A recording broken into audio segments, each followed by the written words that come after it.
West Indies with a couple of changes today, with Rutherford replacing Romario Shepherd, and Obed McCoy is in today. No Terence Hines. The other faces remain the same for England. They have John Turner is in today for his T20 international debut. West Indies won the toss for the first time in this T20 series and chose to bowl on a warm and sunny afternoon. A beautiful afternoon here in St Lucia. Phil Salt, after his domineering 100 in the first game, has found runs a little harder to come by. Mark Butcher, it is a little different with England batting first, but conditions are magnificent. Yeah, conditions are extremely different. Good afternoon, Ian Bishop, and good afternoon to everybody else. The pitch is the same one we used on, where are we now? Saturday, must have been Thursday evening, and is a lot drier than it started on that day. And of course, we've got blazing hot sunshine. The wind isn't playing a massive part at the moment. It's a little bit gentle coming across from the east, so that shouldn't have too much an effect. But it might just aid Obed McCoy swinging the ball back into the right-handers. Chris Wood from Hampshire is out here ahead of the Global Super League, was practicing on one of the pitches on the side there, bowling from this media end, and swung the ball nicely back into the right-hander. Whew. My feeling, Ian Bishop, is that things will not be as tricky batting first this time round. There's no moisture in the surface to kind of make the ball deviate off the seam. It's unlikely to be a great deal of swing, or at least if there is any, it won't last for very long. And so England will need to be smart in the power play. They were 3 down in it last time, but I think there's runs to be made batting first here today.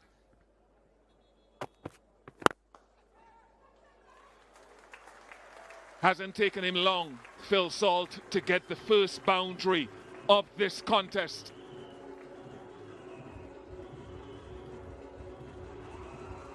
Obed McCoy drafted into the West Indies squad and straight into action. Just gets a tiny bit of arc on that ball, but it starts too straight. Salt keeps that front pad out of the way and nails it through mid-wicket. The wind has just picked up. It's blustering, and then it's dropping. The flags to the east are a good indication of whether it's huffing and puffing.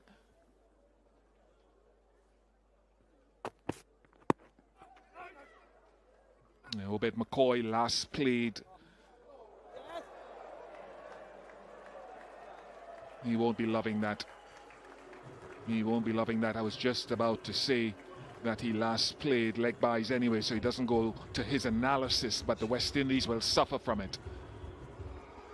Well, there was a lot of attention on the fielding of the West Indies and their attempted defence on Thursday.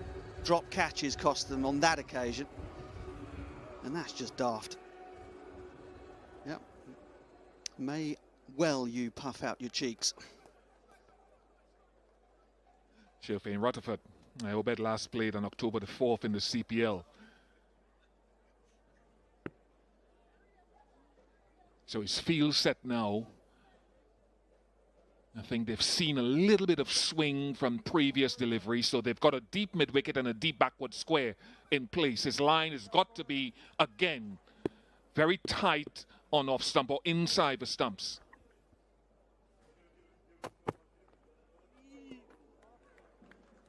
He's got a good record on this ground, 22 wickets in T20s generally.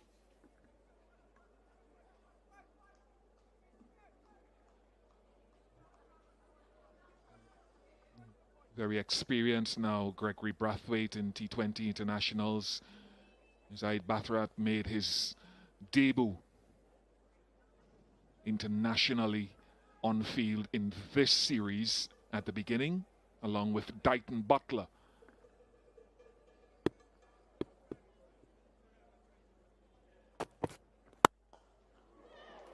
High, and that says, come fetch me back, just about a foot or two short of the ropes. Well, 12 from the first 5 deliveries.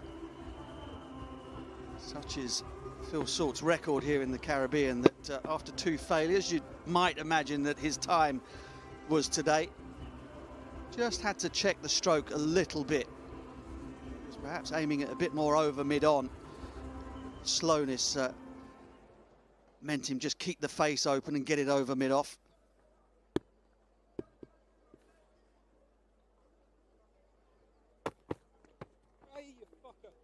Pace off to close out the over. 12 without loss.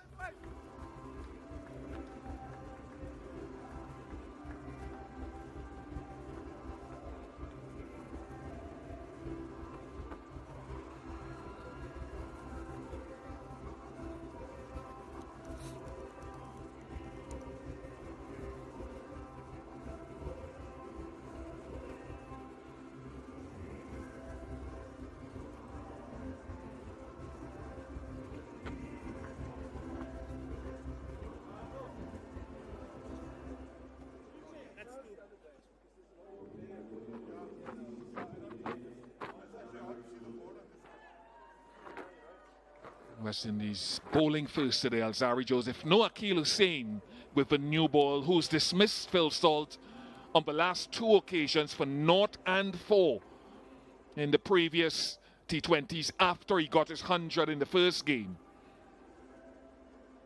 Alzarri Joseph has got a deep backward point and a deep square leg.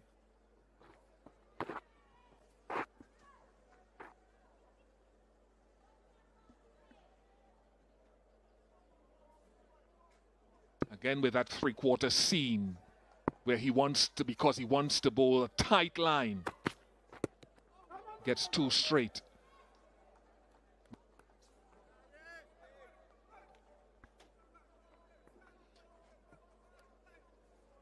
And just talking about, he did it almost every ball in the last match, Akeal Alzarri Joseph. And what he does, he can swing the ball away. Don't know if you can see that seam position there. Means that it shapes that way from that end with the wind. But he's bowling that 3/4 seam because he doesn't want it swinging away necessarily. He wants to bowl a very tight line in at the off stump to 2 batters who love width.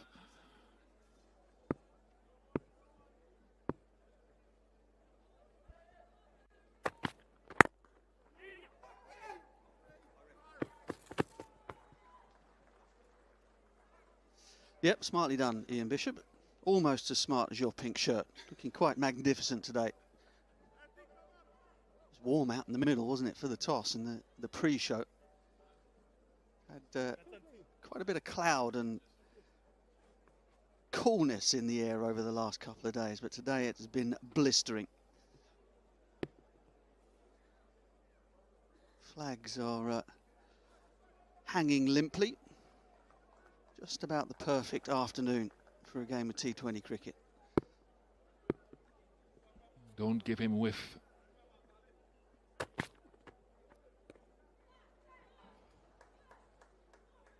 Not given a wide, I suspect, because he moved across, is what Zahid Basharat is saying.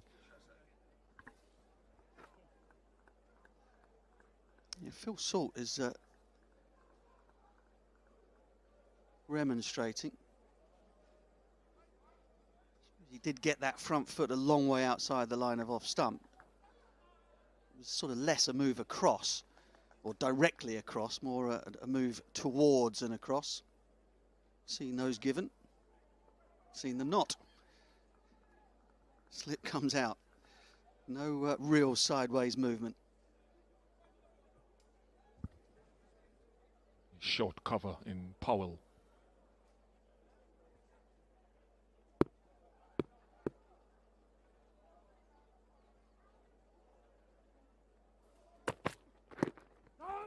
Bowling very straight at both opening batters. And I'm with you. I said it at the pitch report as well, that because conditions are as they are, and Joss Buttler, I think, ended up saying it at the toss, it means perhaps if the wind picks up, there may not be as much dew and moisture later on in the outfield. So there's no guarantee here. There's less guarantee that win the toss wins you the game. Yeah, also, the numbers here very much back up the team batting first winning. And if you think about how much of a struggle England had to make 145 the other night, this pitch is being used for a second time.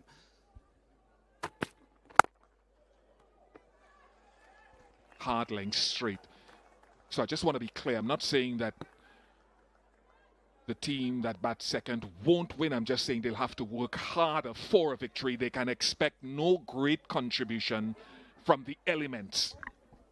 Yeah, 100% agree.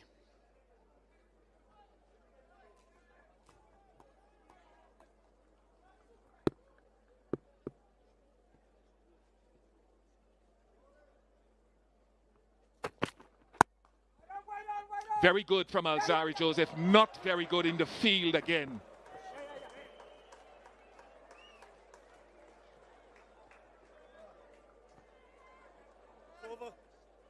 Powell and Hetmyer, 15 without loss.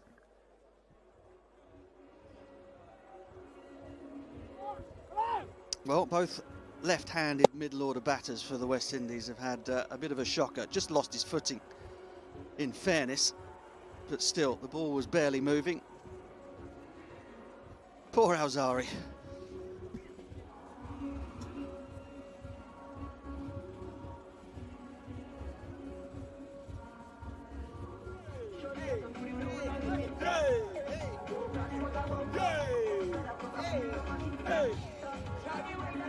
Well, big party atmosphere here in St Lucia. The street party up in Grossillet last night was in full swing, I'm told.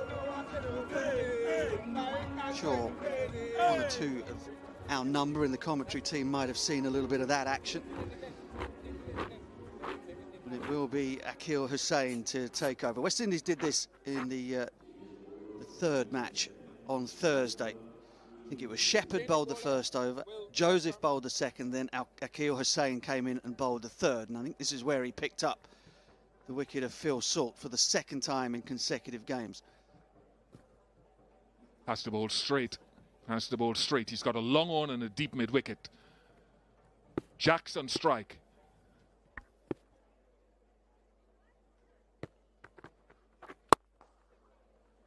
To that long on. Salt will now be on strike, and Akil Hussain, Nikhil Uttamchandani did some work with a couple of first deliveries that he's bowled at him, with the arm ball one time, then the one that spun away in the second game, and then the arm ball again off the pads in the third game. You know, I reckon that last one was either an attempted left arm spinner, just a regulation orthodox ball that didn't turn. Oh dear, that would not been part of the playbook. Short and wide, a rare error from Akil Hussain. The playbook would have been to go into the surface hard, but inside the off stump. Something like the delivery he got Josh Buttler out with in the last game, but that was erroneously and unintentionally too wide. Saul says thanks though. Now go back to work, boys, back to work.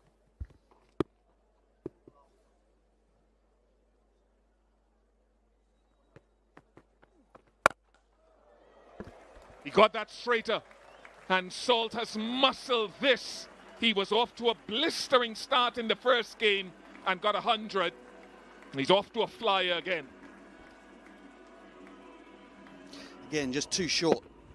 Dragged down by Akil Hussain, and Salt ready to pounce. So quick on his feet. Flashing blade in the first maximum of the innings.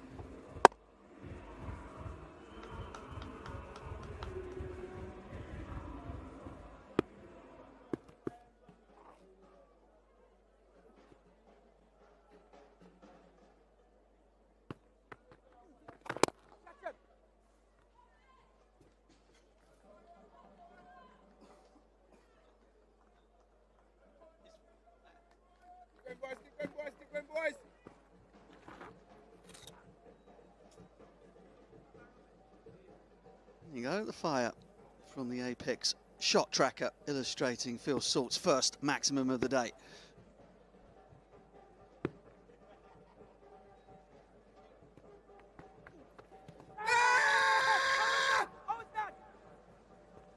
Eyes on the keeper, eyes on Rutherford Powell, who's indicating height. Rutherford Powell says it might be high. He's at extra cover. Well, he's probably got a slightly better look at the height than we do up here, Bish, but my feeling was that that was mighty close. Certainly wouldn't have been missing off stump. If anything, it has to go just over.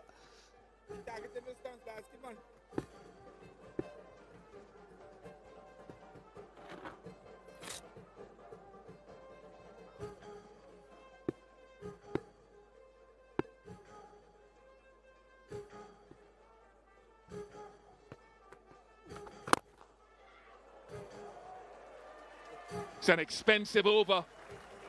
A 6 from Salt and now a 6 from Jacks to end it 18 off at 33 without loss.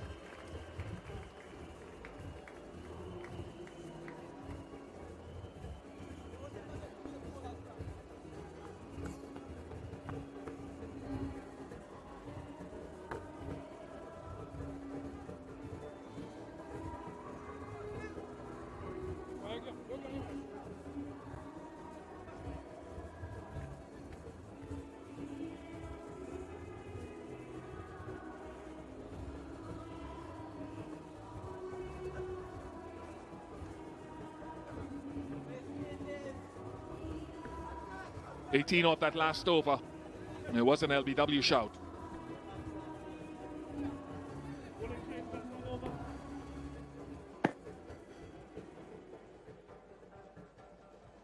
Yeah, not a great option that from Will Jacks against Saqib Hussain. That is a great option. However, so strong down the ground, great long levers, wonderful easy bat swing. Style and grace versus slogging across the line. Fast start from England. And I want to come to that. Obed McCoy has switched ends, if you'd permit me. Because I think, look, both of these teams, folks, and I want you to listen to this carefully. I want to be specific. Both these teams are already qualified for the 2026 T20 World Cup.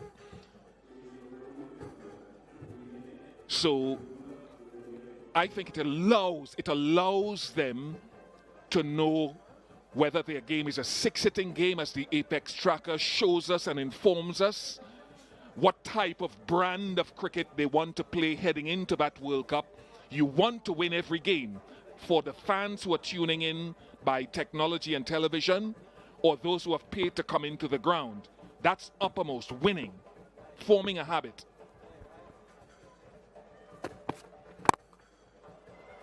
But to be able to understand your brand and to play shots like these, how important the power play is something you will also need to find out. And you don't need to find out too much of that from Salt, but Jacks has a tendency of flying out in the power play.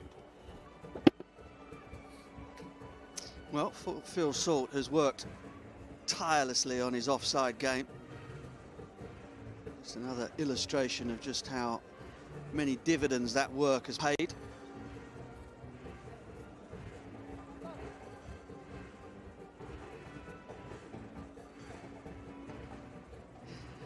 Will Jacks is always good through the offside and was given some width there.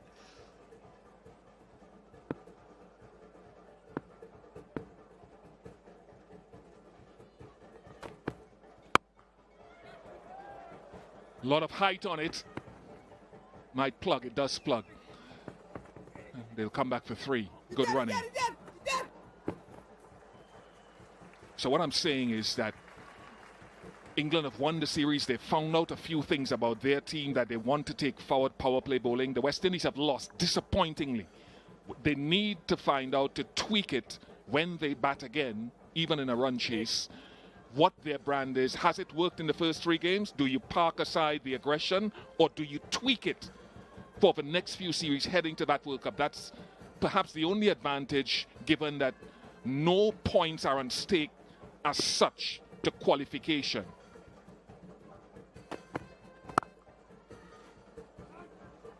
Well, I was watching and listening so intently to your sermon there, Mr. Bishop, that I missed the single that Phil Salt got off the first ball. But I agree with you. One thing I think from West Indies' point of view, I don't think they have to park their ultra-aggressive philosophy with the bat. I just think they have to be smarter when the conditions don't allow it, that's all. And I think all teams England are guilty of it as well. All teams need to temper that natural aggression when the conditions don't allow it.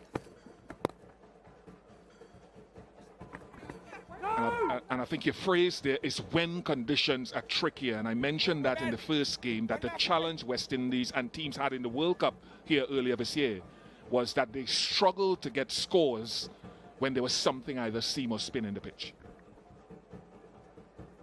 If Jacks gets through the power play, he tends to slow down outside. I think the other thing with bilateral series, West Indies have had 3 goes at it now and haven't changed it in any of those 3 games and have lost all of those 3 games. You know, in tournament play, sometimes it's excusable because you go from place to place, different opposition, and sometimes you can get caught out. But in this, there's no real excuse for it. 43 for none from 4.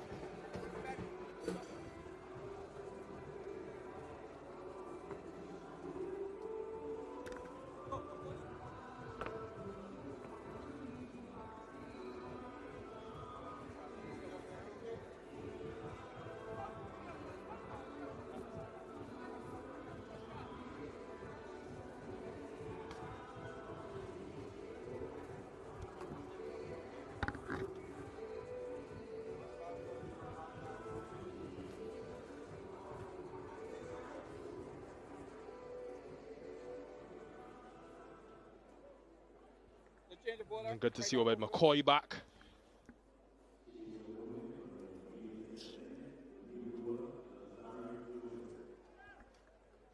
Azari Joseph bowling the 5th over.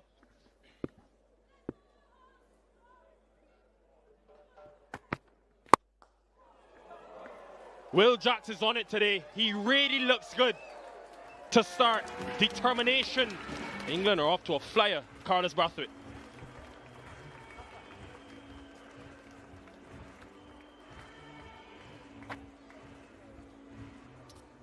Pace off, and Jacks put all the pace, height and distance right back on it.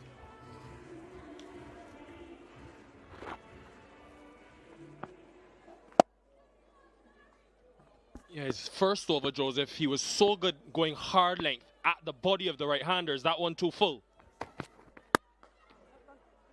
There's that length. And it hasn't really gone the way as they get back for 2. This has been great pressure building by England, not only with the boundaries as the 50 comes up, but with the pressure on the fielders as well. Look at the maximum. Yeah, kept his shape really nicely. The apex shot tracker shows us 89 meters, a massive hit.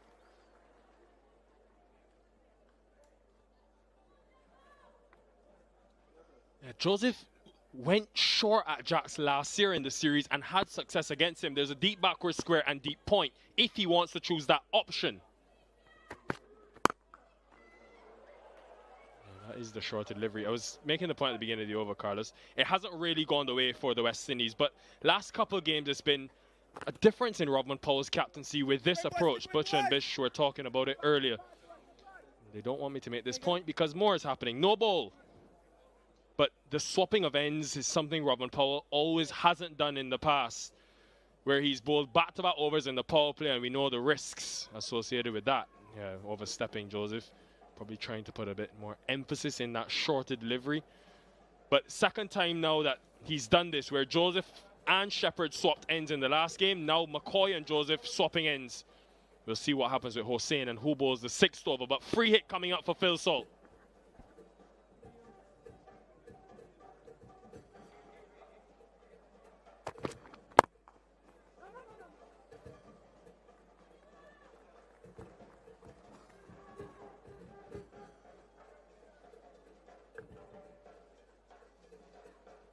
Would you go Hossain? No Shepherd in the team today. Would you go Hossain again and trust him, or who do you go to? There's not a lot of options for Powell, just the 5 out-and-out bowlers today. Yeah, I think you absolutely have to go Akil Hossain. There's not another power player bowler in the ranks that you think would be a second option or a better option.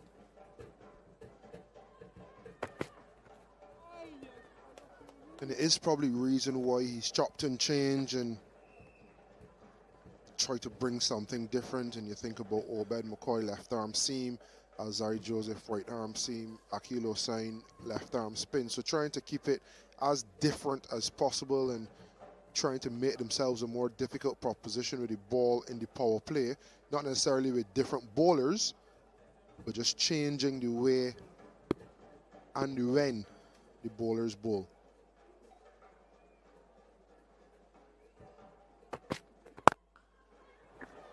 Fielder doesn't carry. Both for position on that deep leg side boundary.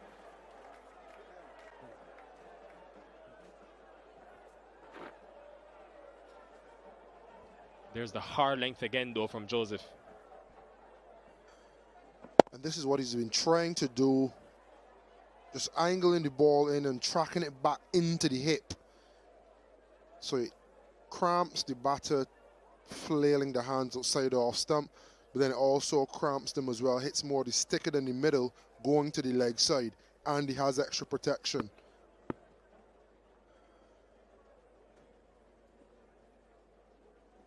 There's no deep point for Will Jacks now. He has both on the leg side. Joseph is taking deep breaths.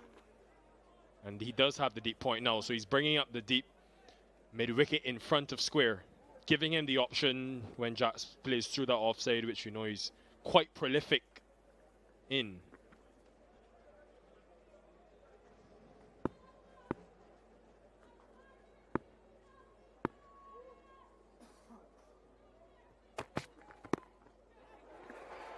Joseph on that hard length. It finally works and pays off for him. He's bowled quickly. He's bowled menacingly to get the wicket of Jacks.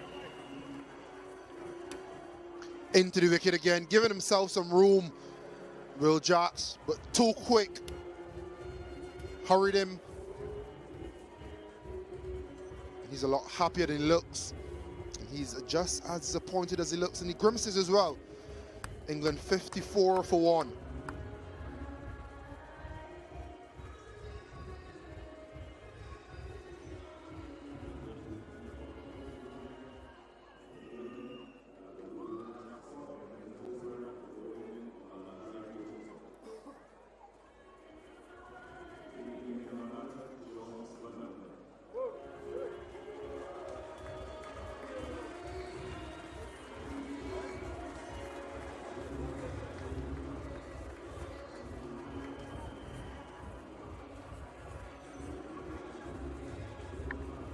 Captain Buttler.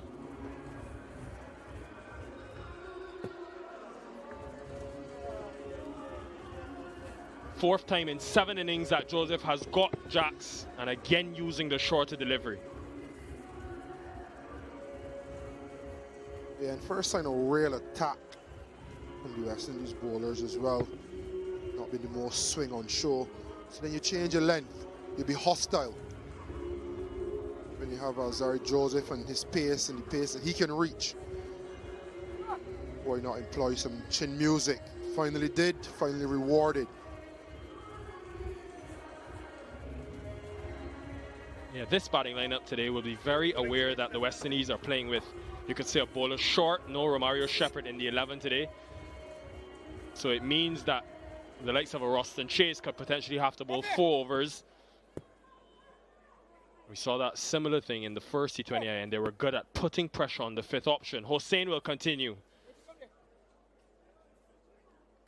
Change of ends for him as well. All 3 bowlers have swapped ends.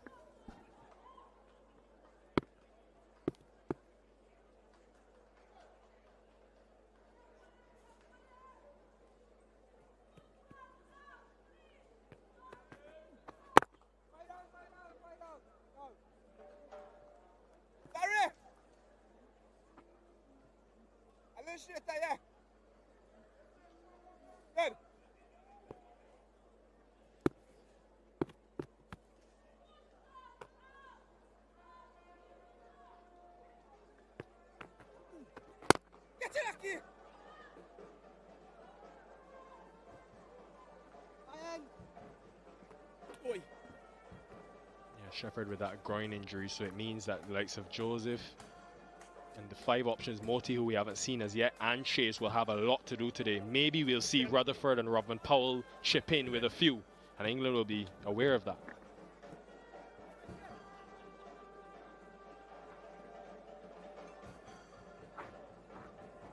They did have the option to go, so keep Terence Hines in this 11. They could have gone Shamar Springer as well, but they've opted extra batter in Rutherford.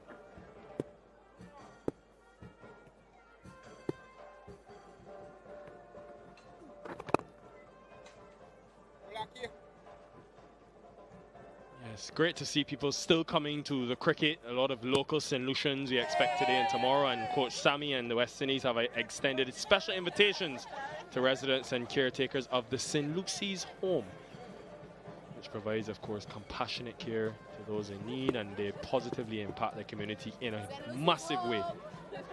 Hope they enjoy the experience.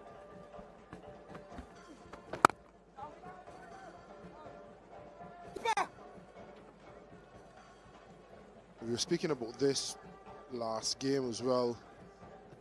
The culture to always play that extra batter because the team isn't batting well, and it's on show again today.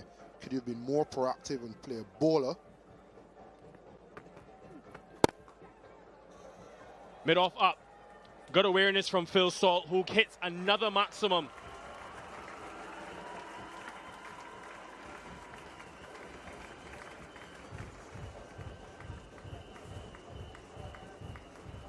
Salt has done this well all series.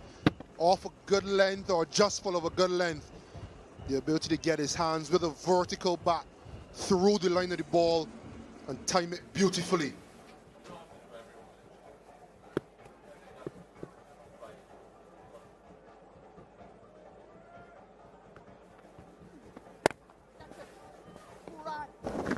You know, often is the toughest over to bowl in the power play. The 6, they'll take that, the West Indies 9 from it, but England off to a good start. 63 for 1.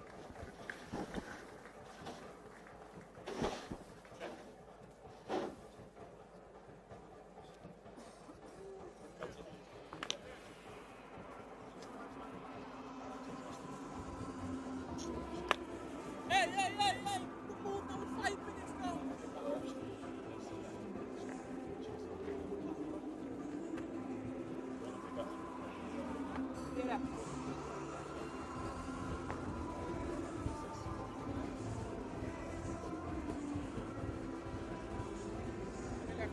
63 for 1, England. Motie into bowl. He is option number 4 of 5.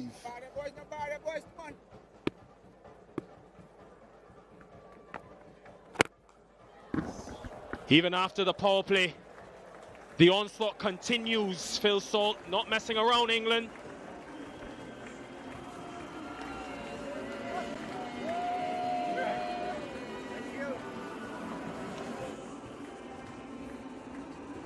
In the slot and smoked. Proper assault.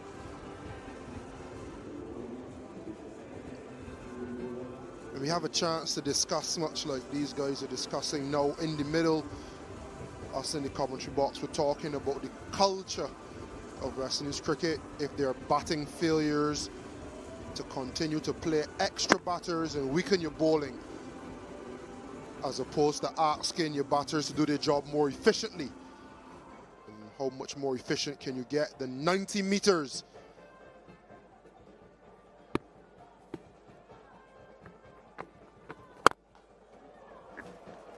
In the slot, in the gap area though, so it doesn't matter. Phil Salt, he really looks good in these first 6.2 overs.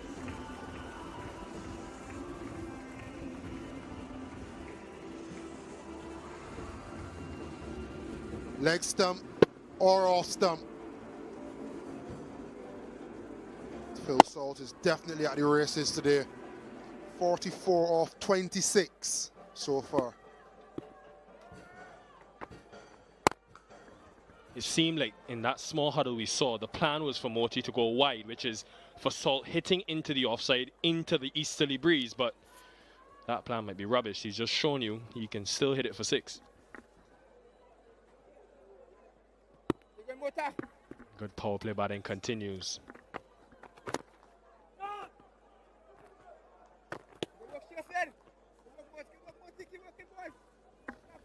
Yeah, big decision for Powell now. The only other option he has really is chase, unless he goes back to one of his seamers. But two right-handers at the crease and Salt, who is set.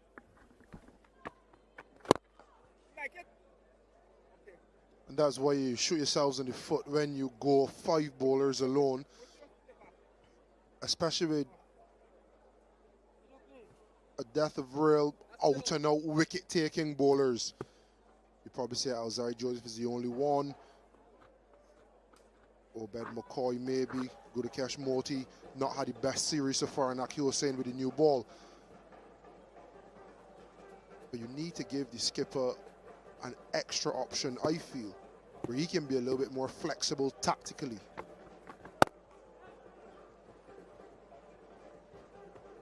Another big over, 14 from it, 77 for 1.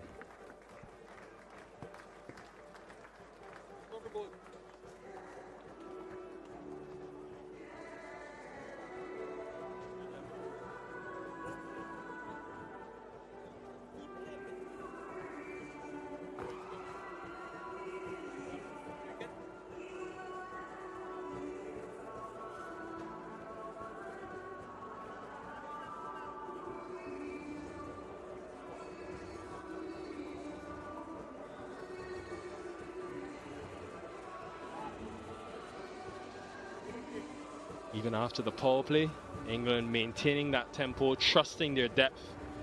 And speaking of depth, we will get to survey some of the other options for the West Indies with ball in hand.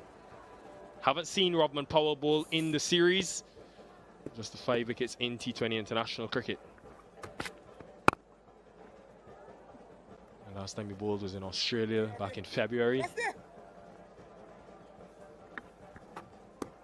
Black armband on the arm of Joss Buttler. He, along with Jamie Overton and Trescothick, Marcus Trescothick that is, the 3 Somerset boys will honour today the Mary Elworthy, who died yesterday, age 90. She was a massive supporter of the club and supported all 3 of them while playing.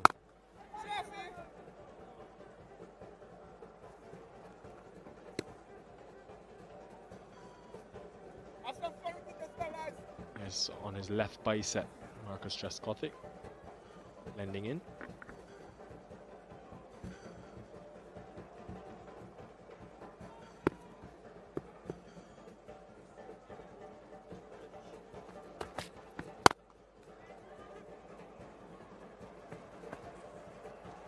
Wow, that tells you all you need to know about the touch, the timing, and the form Phil Salt has been in this series. Once again, that vertical bat. Slap down the ground. Gets that hit out of the way, back through the line of the ball.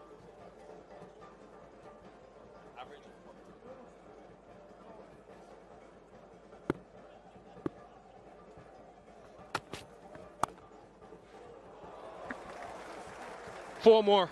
Fitting way to bring up a third 50 in the Caribbean, to go with 300s and over 700 runs in this part of the world. Who can stop this man?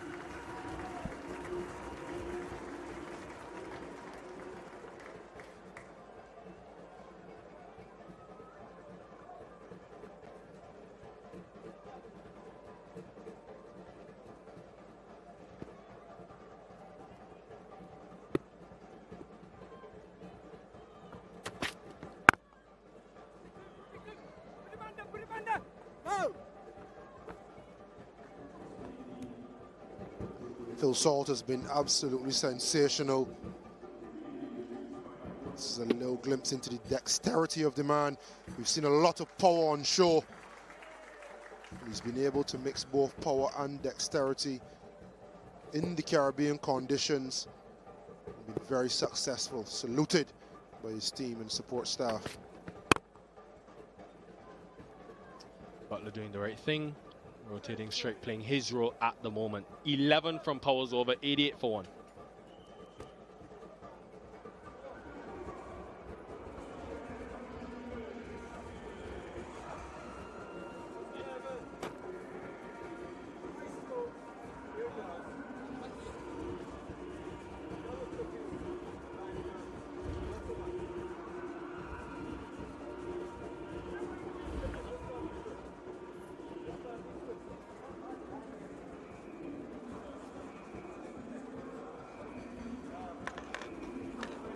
Change the ball and left hand round.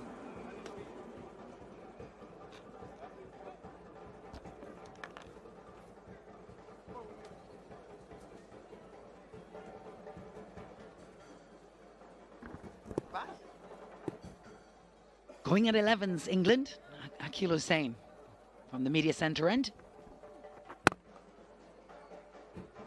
Well, it has been all England, hasn't it? In this fourth T20 international, Rutherford Powell bowled himself. First time in 9 months. In an effort to see what he could come up with.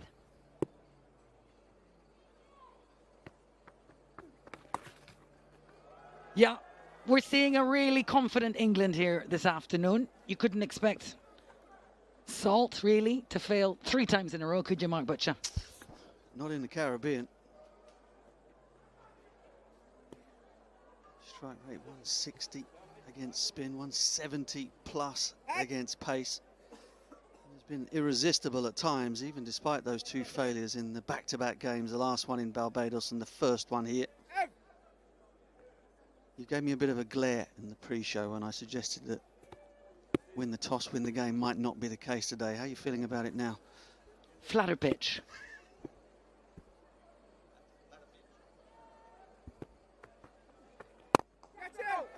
Well, opportunity here, shouts of catch him. Oh! It looked like it, oh, he said he hasn't gotten there. It always looked like it was going to fall a little short of him, Obed McCoy. It's fabulous athleticism from Obed McCoy. A lot of players might not have got that forward dive in. Perhaps not the sprightliest of fielders to have in that important hot spot in the field, but the effort was first class, as was the honesty. Yeah, first toss. West Indies have won for the series, and conditions quite different from the first 3 matches. Good surface. And England have started at a canter. A little bit of ill discipline in the field from the West Indies early. Looks like they'll be checking for a fair catch, but it's absolutely clear he didn't catch it.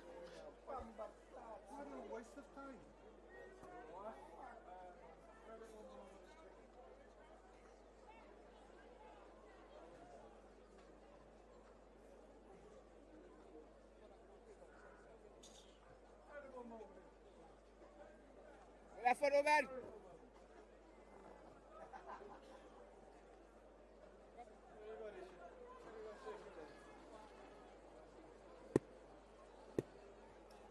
yeah, a little frustration on the face of Akil Hussain there. Third umpire going through his protocols.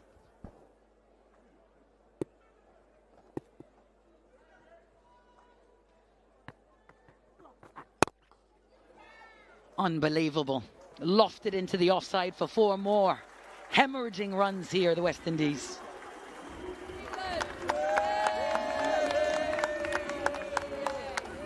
Well, Woody and the gang from Toy Story appreciated it, and why wouldn't they? This is a touch of absolute class from Josh Buttler. Not a massive amount wrong with the ball. Maybe a shade on the short side, but straight bat, off the back foot, extra cover, punch drive. Glorious, absolutely glorious.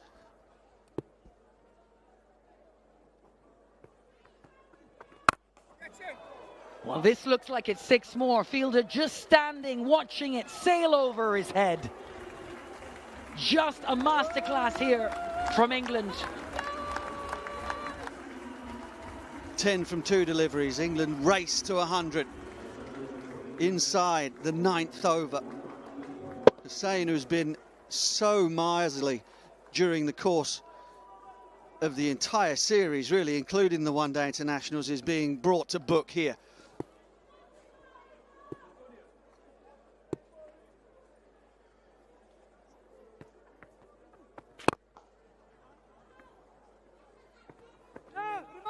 And single off the last. They've been doing that well as well, England. 13 from it, 9 gone. England 101 for 1.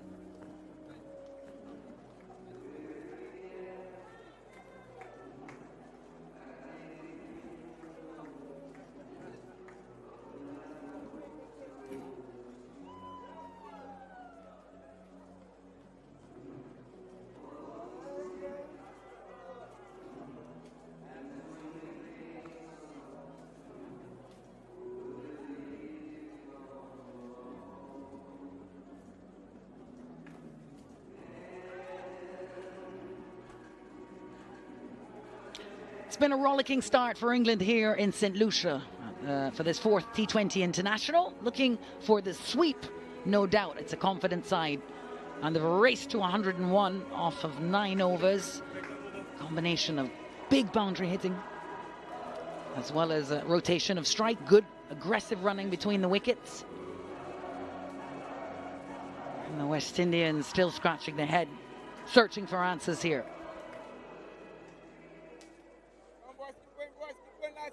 Austin Chase into the attack from the pavilion end.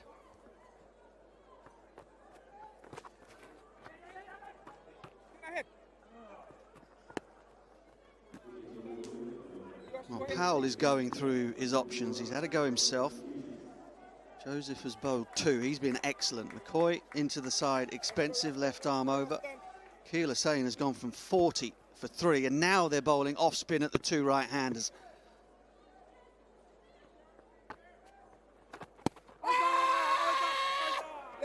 He's given it. Wonder if he'll review it. Doesn't seem to know. Phil Salt. I think he's going. I think he's wandering off. He's done his job here. Phil Salt for England at the top.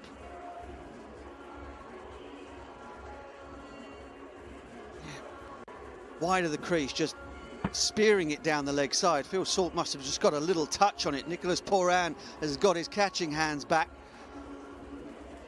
And the gamble to bowl the off spin to the 2 right-handers has paid off. Salt goes for 55 from 35. And after 9.2 overs, England 102 for 2, and it's time for a Blue Waters drinks break.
$102 for 2, England.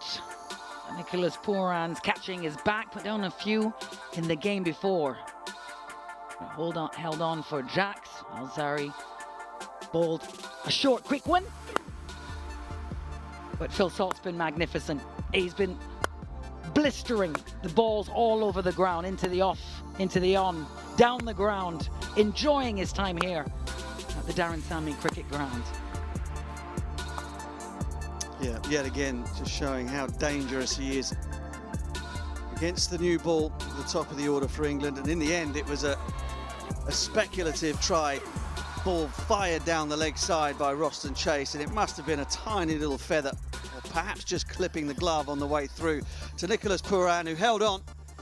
And the West Indies needed that, 102 for 2. Absolutely, they'll take them how they come. A wicket for Alzari. Austin Chase.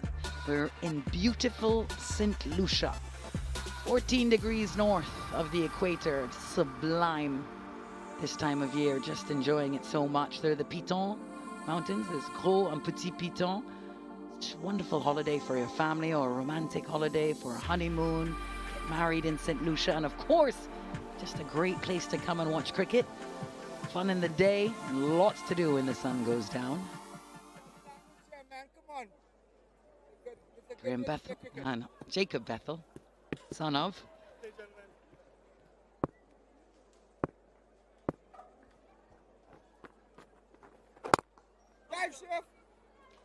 For the record, Mark Shai did take in a bit of the Gruzy Link street party last night. Best street party in the world, they call it.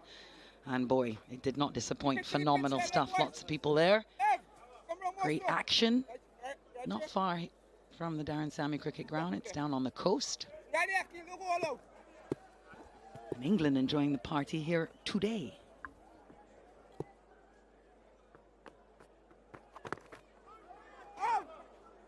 Yeah, perhaps not so many winding hips, but certainly some dancing feet from England out there in the middle, and some flashing blades as well.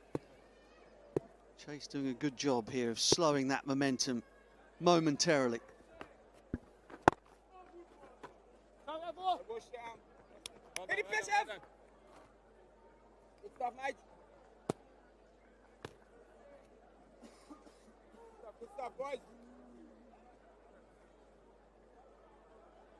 So much has been said about this young man. Many greats who watch him play, just impressed by him, see so much in him, not only as a skillful practitioner, but as a personality.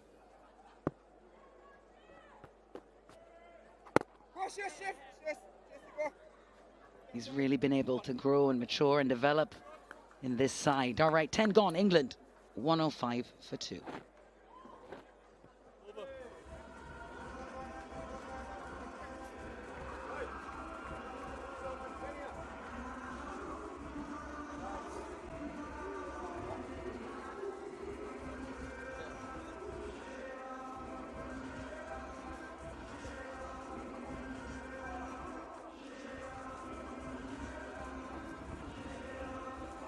Alzari, Joseph, and Rothman Chase with the breakthroughs for the West Indies. It's been expensive going for the West Indies. The spinners, particularly Akil Hussain, Motie, big economies. Even the captain bowled one. Good batting conditions. Here's Motie back again.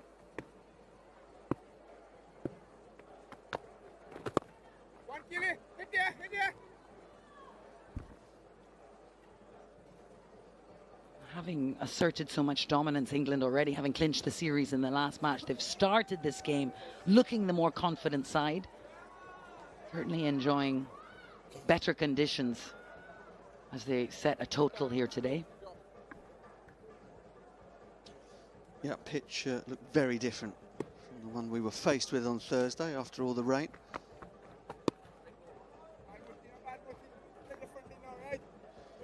Interesting around sort of Jacob Bethell, Dan Mousley, but Mousley, both of whom have impressed on this trip. See a lot of talk about Josh Buttler batting at number 3 rather than opening the batting. I think it's a good position for him as captain. See, Harry Brook is one of the stars to come back into this England middle order. With Livingstone and Curran doing so well at numbers 5 and 6, the number 4 position you would think would be the one that would go to Harry Brook. Now, whether England then decide, perhaps depending upon conditions, whether or not, or the opposition, whether or not Bethell with his left arm spin might be handy slotting in there at 7, or Mousley might be handy slotting in there at 7. But it certainly means that there is going to be a change in England's middle order, and Bethell's spot might be the one that Brook fills. Certainly good problems to have for England. A plethora of talent and many options. They've looked the better side in this T20 International Series so far by a fair way. Also got the likes of somebody like Ben Duckett, Brendan McCullum, who takes over as the white ball coach in January. Rather keen on having him in the side, another left-hander, perhaps at the top of the order. So there are lots of options for England.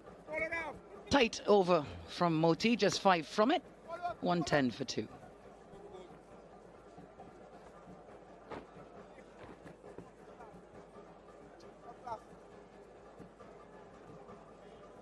Well, the first time we've seen such even conditions for the team batting first throughout the course of both ODIs and T20s.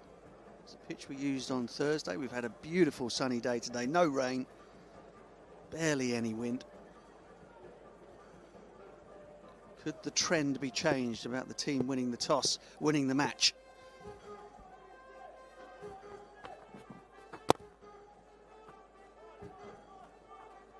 Yeah, I guess we'll have to see as how conditions change as we move from the evening into the night time and the sun goes down, whether or not there will be much dew around. West Indians fans will be hoping so. Nelson.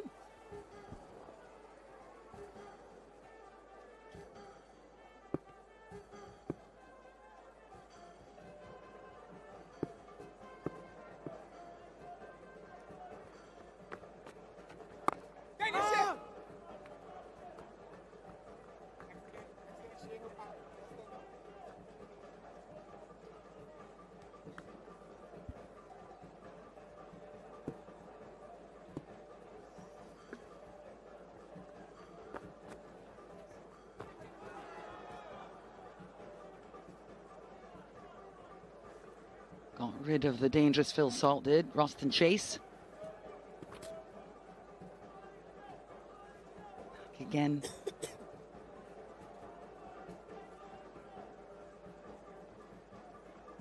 Just trying to crack the door open. Find a little light here, maybe pick up one more.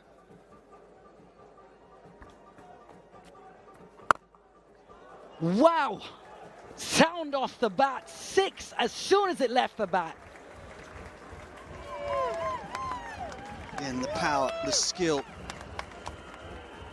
from Josh Buttler. Roston Chase is trying to drive the ball hard into the pitch from wide of the crease towards leg stump. And again, it's just a fraction short, and Buttler is onto it so quickly. Yeah, that's the look of a man in dominant form. He'll be feeling good, Josh Buttler, not just about his own form and his own game, about that of his team. Yeah, quite right. Seems to be rejuvenated, both as a leader and in terms of his presence around the team.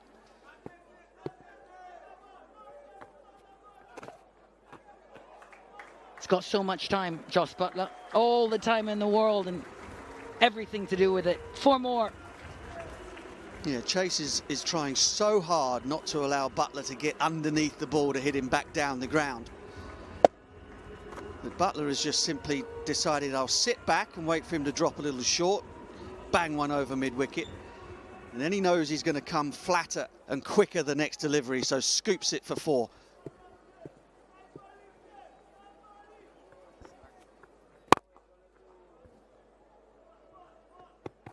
Doing this really well as well, England picking up the singles.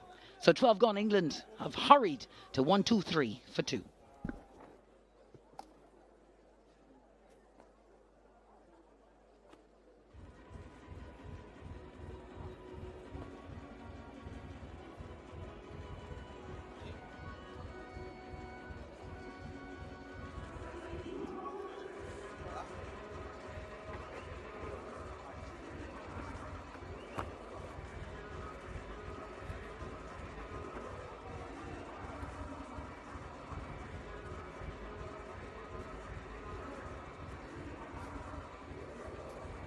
.21 from 17, the partnership between Bethell and Buttler. Run rate has just snuck above 10 again for England.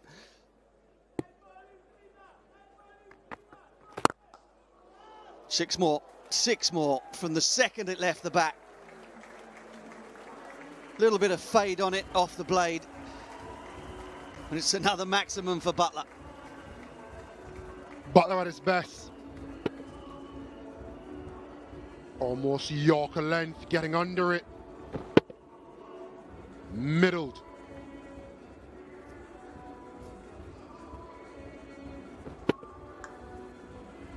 Motie seems to be much less effective when he's trying to push the ball through.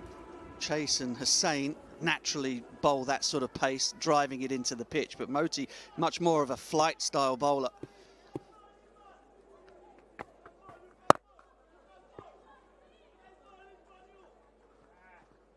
.192, highest successful run chase here at Darren Sammy Cricket Ground.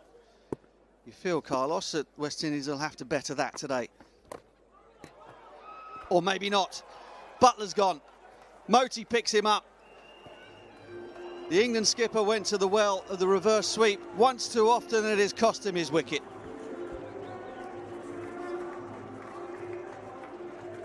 Mightily unlucky. Hit it absolutely straight down the throat of Roston Chase. He won't drop it. Disappointment. Buttler gone for 38. England 129 for 3.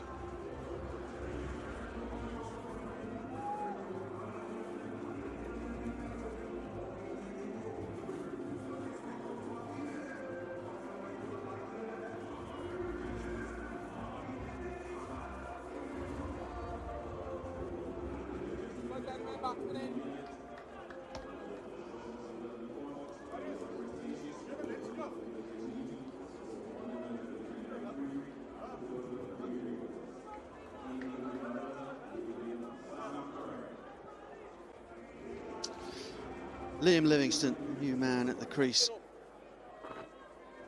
whose stature has grown and continued to grow on this tour of the West Indies. Saw England home, or almost all the way home, with 39 from 28 on Thursday. He now finds himself in with plenty of time to get his sights set, with England flying along at 10s.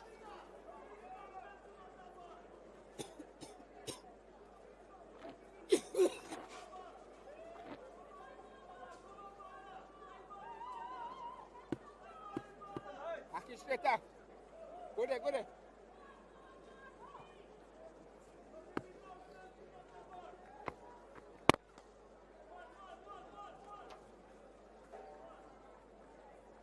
Well, England have lost a couple of wickets to sweep shots of differing types. Butler will feel he's unfortunate here.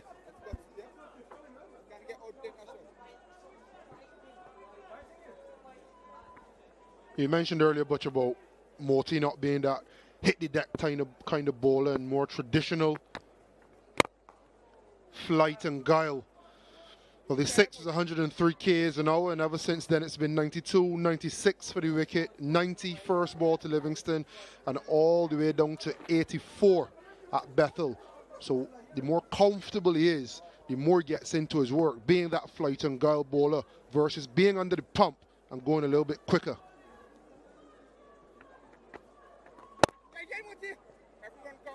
Yeah, certainly looks much more natural to him to be at that sort of pace with a little bit of drop on the ball. 1-3-1 for 3 from 13.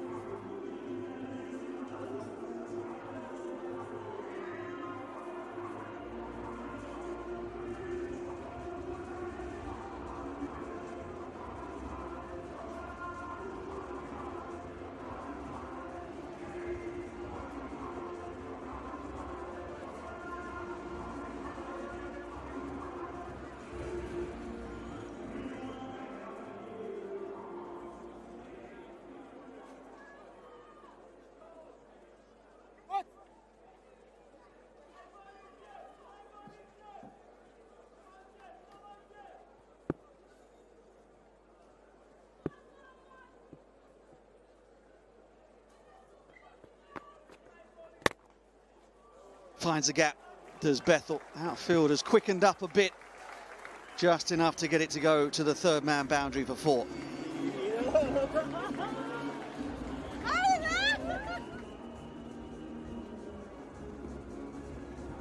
Bethell would have enjoyed this pace outside off stump, full in length,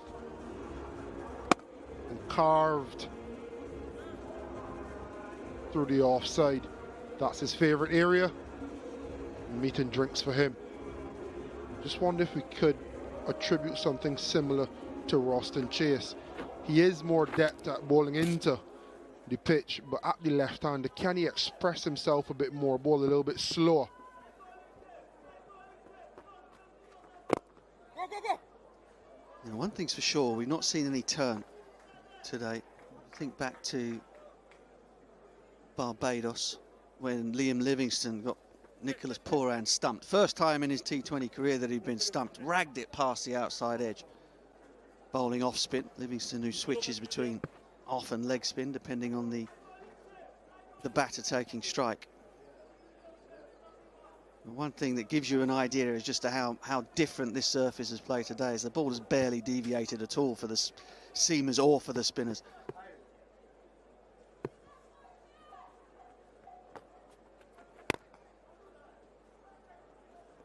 I think people tuning in now would say, why have West Indies won the toss, bowled first, and it's still a runs feast? But the pitch has been different today. The conditions have been more batting friendly first up. Yeah, I certainly didn't get the impression that it was something that Josh Buttler was unduly worried about. Had it been the other day, yeah, for sure, but things have changed quite drastically, pitch conditions-wise, weather conditions-wise. And as I said before, here at Beau Séjour, the numbers actually favour teams defending here as opposed to Antigua and Barbados.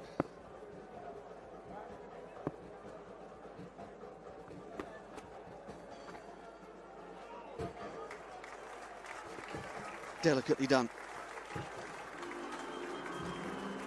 Bethell enjoying the pace on from Chase.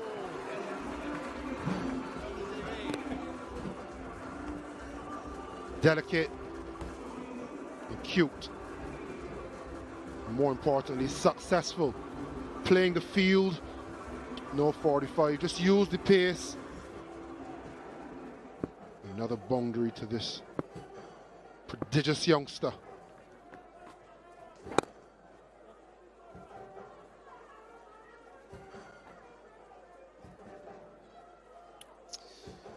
Into the 14th, 6 overs to go for England, in a strong position at 142 for 3.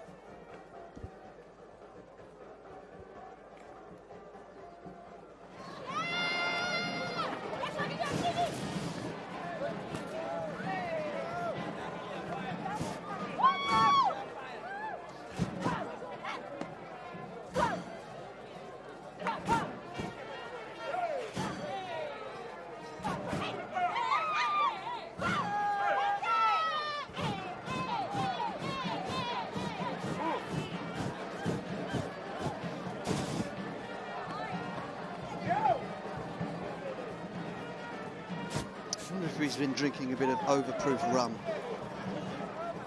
Certainly fire water out here in the Caribbean.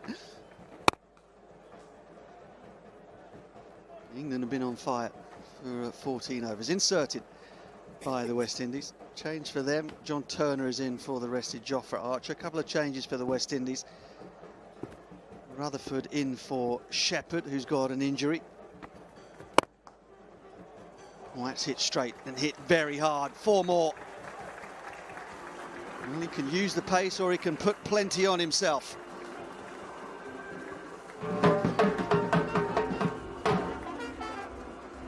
Over pitching again from Motie. Dispatched again, this time Bethell. Good balance. Every time Motie goes above 100 k's per hour, it's in the slot. And more often than not today, it's been absolutely hammered.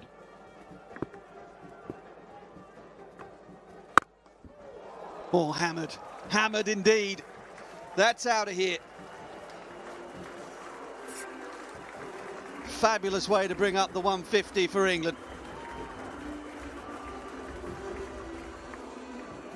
Wind or no wind, that is absolutely taken off.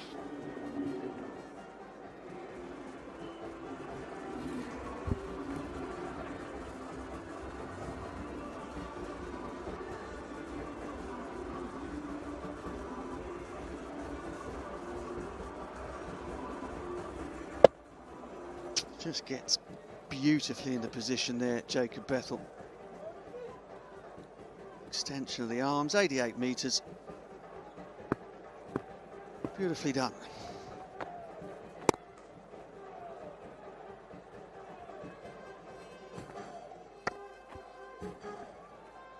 And once again, Motie bowls at slower than 90 k's an hour and it's a dot. On this occasion, a single. I think there's something with his development, not getting carried away too much by conditions, understanding what he does well, why he's been so successful so far, that's because of his guile.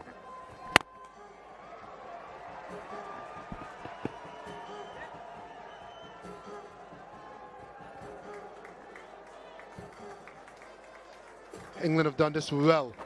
In between the boundaries, they've been able to pick up singles, on this occasion a 2, but they've not allowed the West Indies to go boundary and then 3 or 4 dots directly after. They've kept the scoreboard ticking over. Is that going to go all the way? It won't. One-handed from Livingstone, two-handed from Hetmyer. And Motie doesn't celebrate because it wasn't what he was after, but it's exactly what the West Indies needed.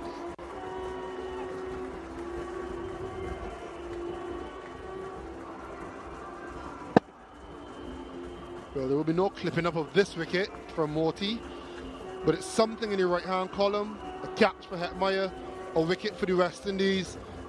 England 155 for 4.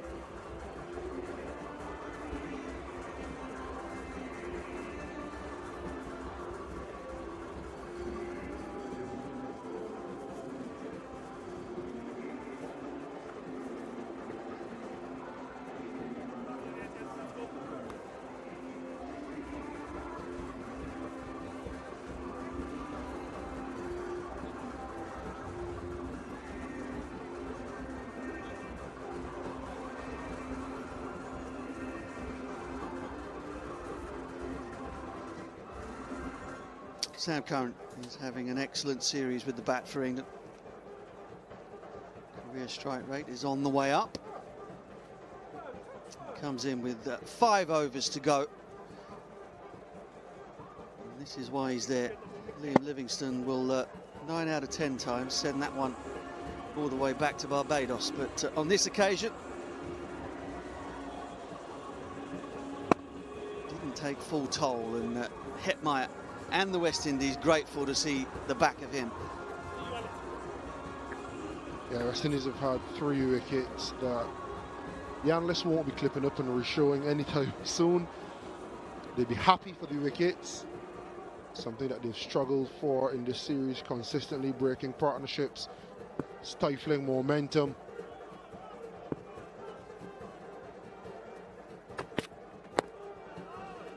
Good move from Rovman Powell. Bring back Alzari Joseph. He's been superb today. He's been a shining light, really, for the West Indies. Picked up the wicket of Will Jacks with a quick short ball at the body. And he went for 14 in his 2 overs in the power play when it was carnage raining all around him.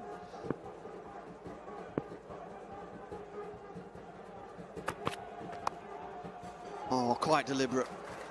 That's fantastic. McCoy was posted at a sort of wide second slip, and Bethell sneaks it between him and the keeper for 4.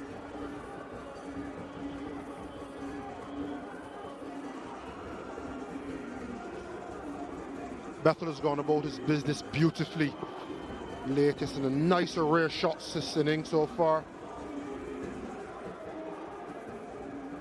Picking the gap. That is his area. But he took it on. Keeper. And almost a gully to beat. Just wonder if West Indies could use Alzari Joseph in a more attacking light. Saw the short ball to Jacks. And you think to how Jofra Archer's complimenting Saqib Mahmood so well by being aggressive. Setting aggressive fields. Being really difficult a proposition to face. West Indies has Alzari Joseph in their ranks to do something quite similar. But I think they may be misusing him, asking him to be a line and length bowler, which you need, but can you add that attacking part as well? Get some short stuff in on a consistent basis. Try to force the England players to be a bit more uncomfortable. Yeah, certainly worth trying an early bouncer at Sam Curran. The ball has been pitched up around and outside off stump. He looks sublime on the drive, both front and back foot. There's no slouch on the pull shot either, but when a man comes to the crease, Now Zari Joseph's pace, you can surprise him with that. You've got two men back, one just backward a square on the leg side, the other one at mid-wicket, right on the fence. They look to pick up two here.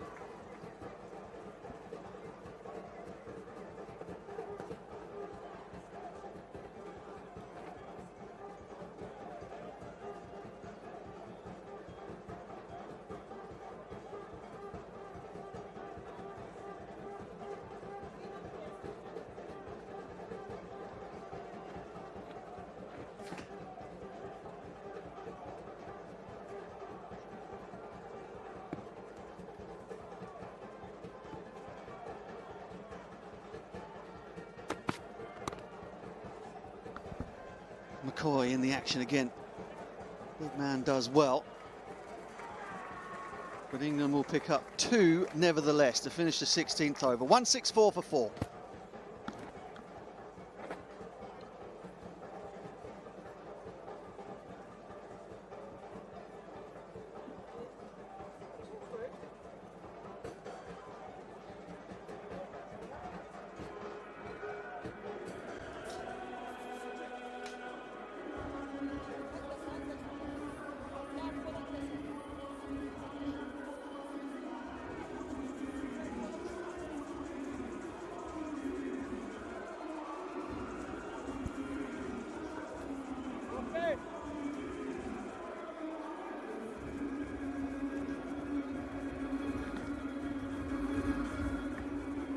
England's two left-handers building a nice partnership.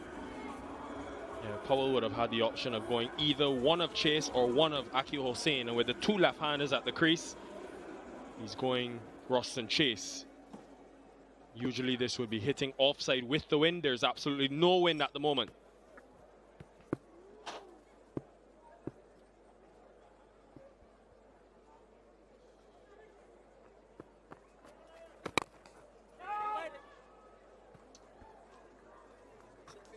Chase has had success against Bethell himself in that Australia series. Number of dismissals against the off spin. Shamar Springer onto the field.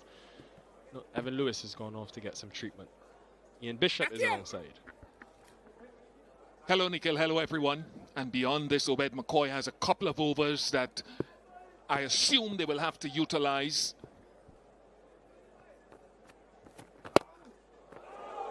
He's hit into that side of the ground so well, whether it's leg side or offside. Showing his true colors, Jacob Bethell. Very skilled approach in this series. Doesn't even look from indications that he's absolutely middled it. He's looking at the bottom of his bat. But again, he's hit it well enough, and there is, as Nikhil said, no wind, so there's no pushback on it and its trajectory.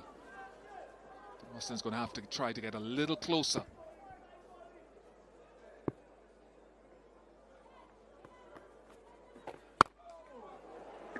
Short again. 6 again.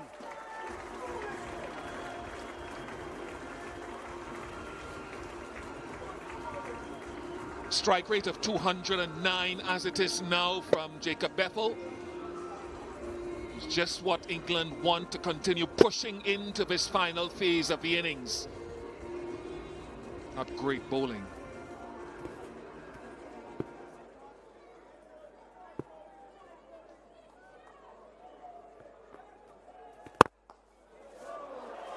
Wow.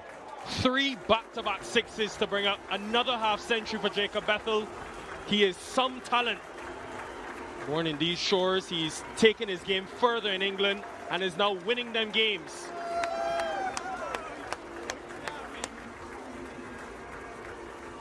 Yeah, quite impressive. And Roston sort of overcompensating with his length. 2 short deliveries. I think he tried to get it under the bat. It wasn't an off spinner, it was almost a medium pace Dan Mousley type delivery.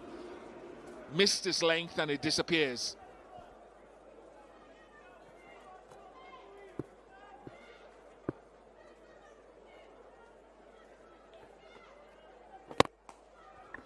One thing I was looking at coming into this game with Bethell, only 6 of his runs in the series, 6 of 60 runs coming into today were in the V. but he's showing you that if you adjust and go fuller, he has enough skill to hit you down the ground like he's hit a couple of his sixes today.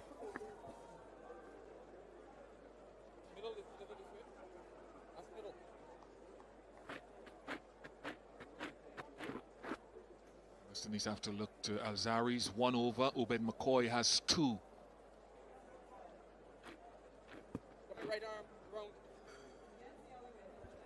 Chase from around the wicket now. Does he go wide and try to fire it in? With deep cover long off. Goes straight, but 3 sixes in the over makes it 19 from it. 183 for 4.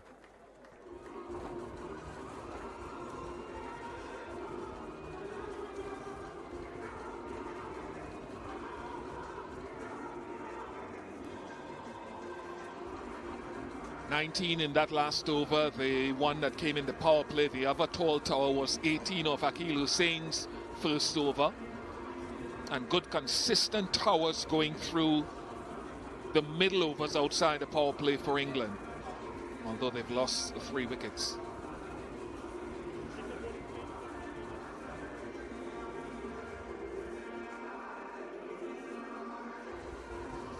$19 in that over came courtesy 3 sixes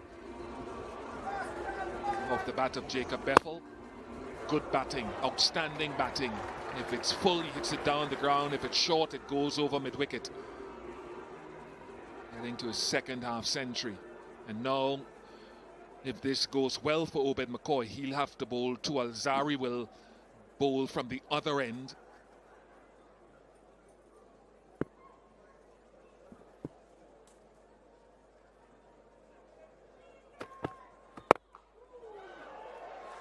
Won't carry to Hetmyer. McCoy returning to a place which he began his T20 journey. First 5 seasons of his CPL career was here in St Lucia. 22 wickets in 14 T20s here. 3 for 14 earlier this year against Afghanistan. So that is on his side, but this is pressure now. Bethell's set, spending a long time, extended period out of the game. Hasn't played since the CPL with the lower back injury. And into the thick of things with 2 overs to bowl back in.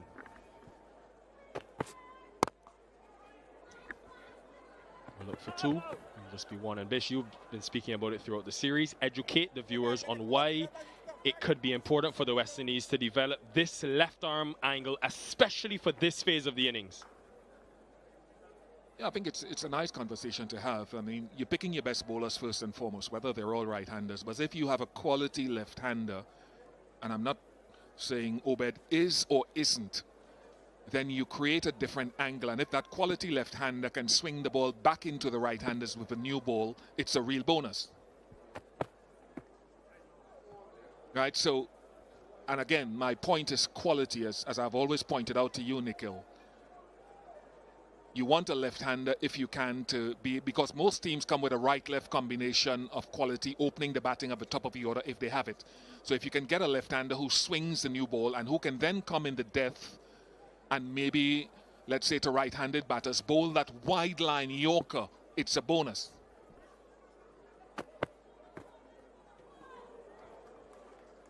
What Obed had is a really good slow delivery. He's had his injury problems. And he lost that back of the hand slow delivery for a while, a couple of seasons ago.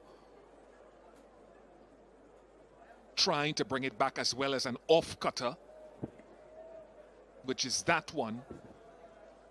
Very good.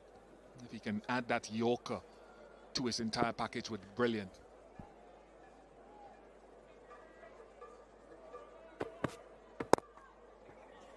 Arshdeep Singh is probably right at the top of the list in quality left-arm seamers who gives you that swing new ball, but also back end can come back and execute. Well, you can talk about Arshdeep Singh, who's got the most wickets, I think, in T20 internationals for the last couple of years. You've got Mitchell Stark. You had a number of guys, Marco Jansen, in that high-scoring match in South Africa yesterday, 280 plus. India scored. So it's an asset. Mustafizur from Bangladesh. So many of those.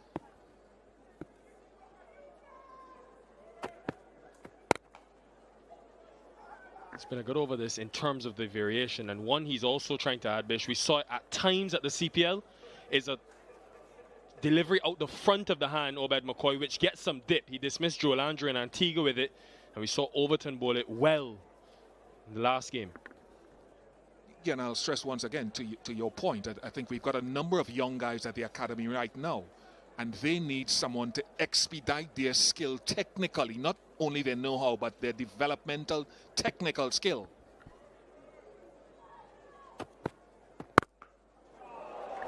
Went pace off again, but maybe just missed his length. Bethell has been brilliant. 194 for 4.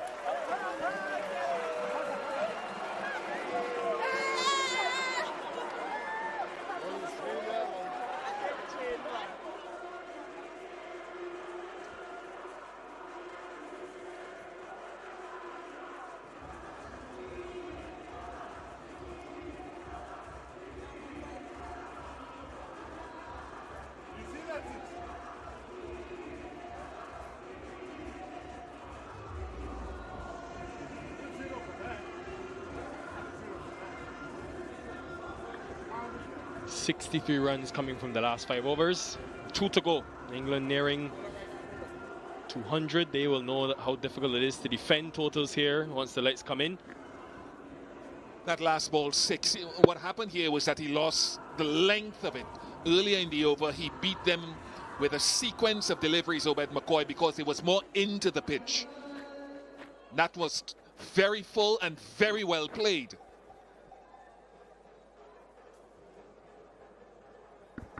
Over had gone for 5 to that point, so it really spoilt it. Now Joseph for the final over, swapped ends, 3 deep on the leg side with deep point, deep cover. Mid-off is up.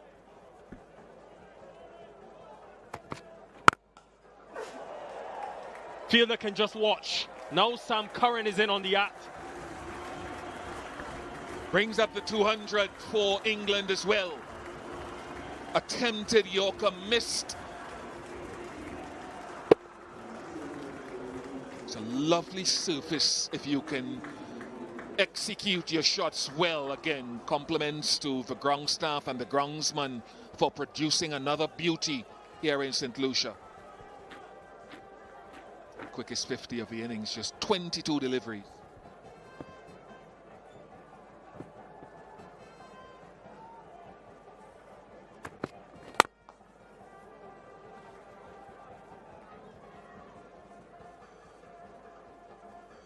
Just continuing on Obed McCoy, who we'll see again, Bish. I'm really curious to see how they see these next 16 months with him to support Alzarri Joseph, and what role do they see him playing?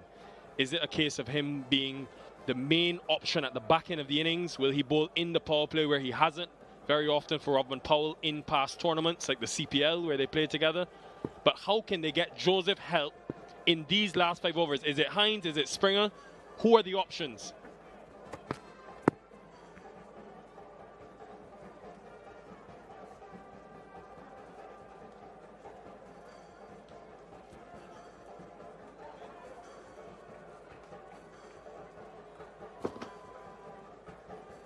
Yeah, in the power play, Obed has gone at 12.33 this year and 1 wicket. But that's what I was saying at the top of our program, that these next few months, half a year, are important to find out all of those things, because you've already qualified for the World Cup. So this is where you want to find out and build.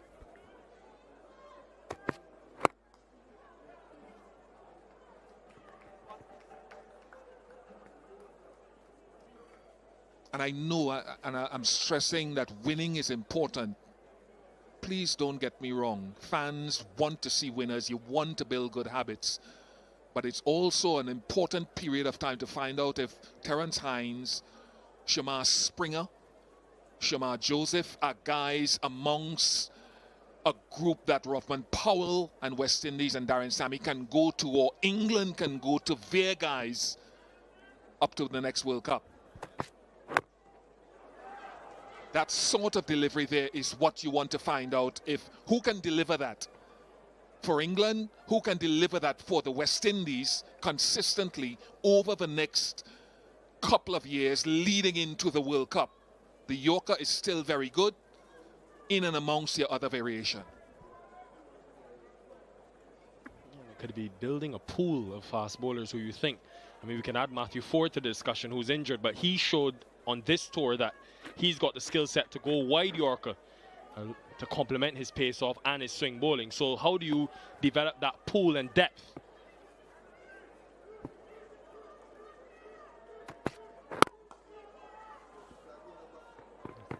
Closes out the over well. They did hit a 6 first delivery. Joseph has come back well to finish his spell. A good one in the context. 206 for 4.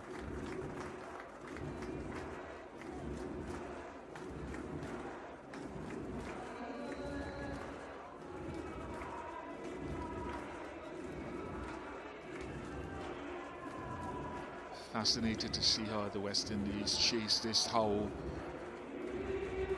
they create a foundation or try with the batting depth that they have, even though Shepherd isn't here today. Bowling has been tough. Alzari's been good.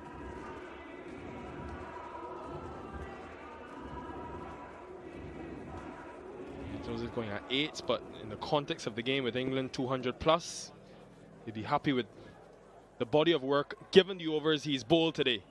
2 in the power play, then back in under pressure. McCoy for the final.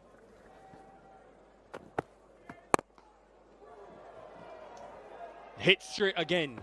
Doesn't get to the boundary, but good to see Bethell is adding this to his game and showing he can score in other areas.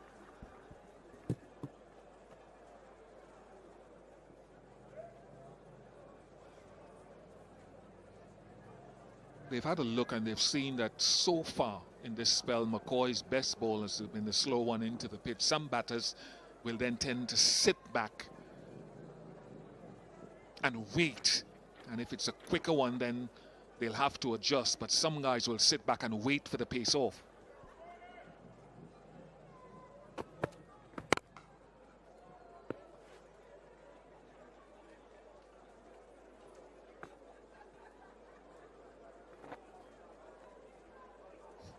It'll have to be West Indies' highest successful run chase here in St Lucia if they are to get this total. For any team here in St Lucia.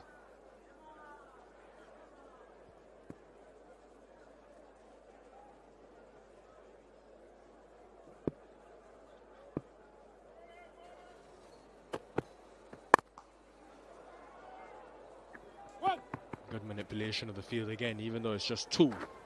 But you can see a conscious effort to not go square Bethell because he knows that's where the deep fielders are positioned. So he's trying to access down the ground straight.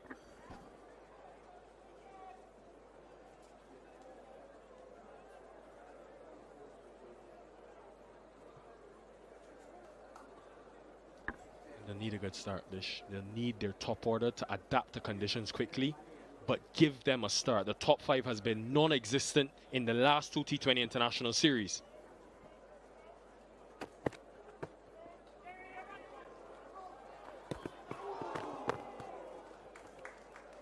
Again, he'll say a good 4 deliveries from Obed McCoy. The slower ball has been into the pitch. Towards the end of his previous over, he finished with the slower ball too full. They are sitting back and waiting to launch it. And they haven't caught up with it yet. They have another 2 deliveries to see if he can close it out. That deep long on field is quite straight.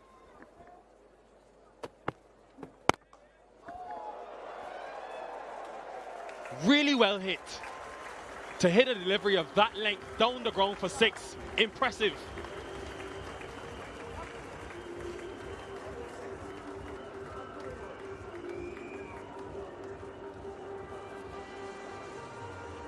Yeah, terrific. Terrific. A shot that wouldn't have gone amiss in tennis. Great power, great striking, sitting back, waiting for it, and fetching it.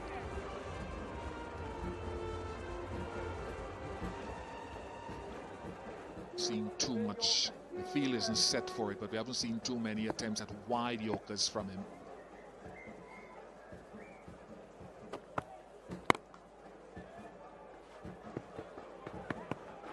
We'll look for 2, bit of miscommunication, but good to see that they're still going for each and every run, understanding the importance. It'll be the joint highest total batting first here at this venue. West Indies got 218 against Afghanistan earlier this year at the World Cup. But England losing the toss today, being asked to do a different challenge, will be very happy with this effort.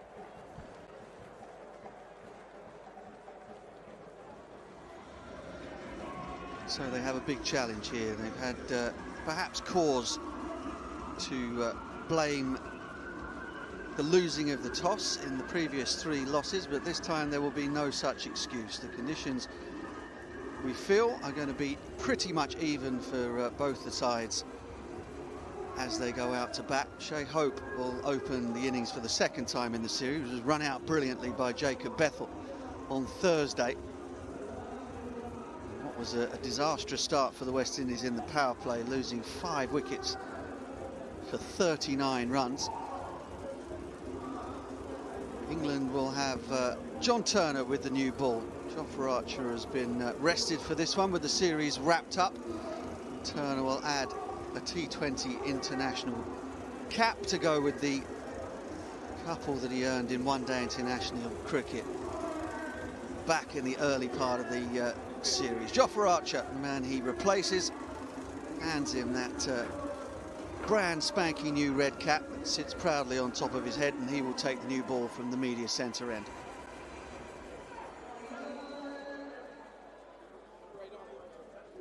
It's been a lean period for Evan Lewis since he picked up a half-century in Sri Lanka. Just 30-odd runs in the last 4 T20 international innings. West Indies have got a target, 219 to get to win a game in the series. Goes straight away to the shorter length that has worked against Lewis in both series. Yeah, he got Evan Lewis out in one of the one-day internationals back in Antigua when he went around the wicket, rolled the ball short in underneath his right armpit and got a glove through to Phil Salt on that occasion. He's over the wicket now. The danger area is at the hip of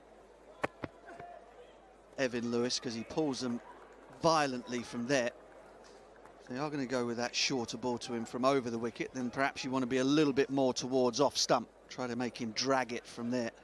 There is a man out at deep backward square for just that purpose.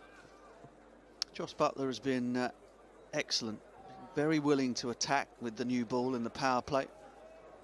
Seems to be enjoying a new lease of life out there in the field, being able to contact and talk with his bowlers.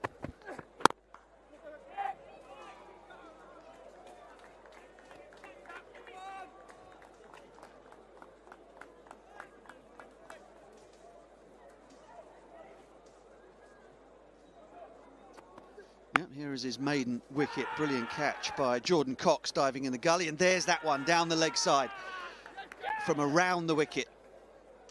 Lewis getting the glove through to Salt.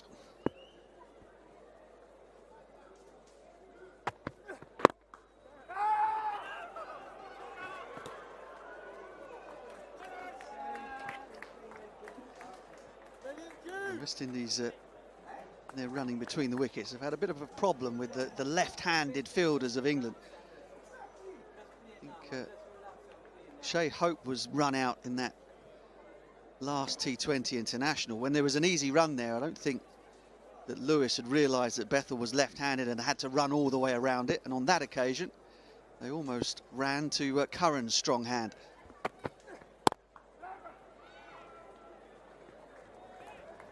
Good start from John Turner, and it's been a great moment for him to finally make his debut in both formats in the series. Fascinating story when you think about burst on the scene last year. Summer was picked straight away in England's New Zealand tour, then picked up a side strain in which ruled him out.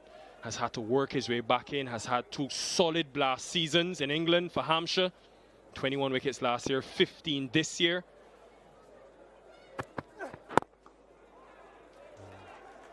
Has a phenomenal T20 record, 42 wickets in 27 games at 16 apiece, and he's only 23 years old. So a lot for England fans to be excited about with the former hockey goalkeeper, Butch. Yeah, we just finished a degree as well in economics and finance. Very comfortable around the team. He's been around for a while without making his debut, so no real nerves. Almost had him again, Lewis, but went fuller this time. Good use of the attacking length, 5-0. Well, it was a superb over. Gave absolutely nothing in terms of length to hit to Evan Lewis, and then went up there, tried to tempt him with that fuller length delivery, and it so very nearly worked. If Jamie Overton isn't reaching it, then it's not being reached.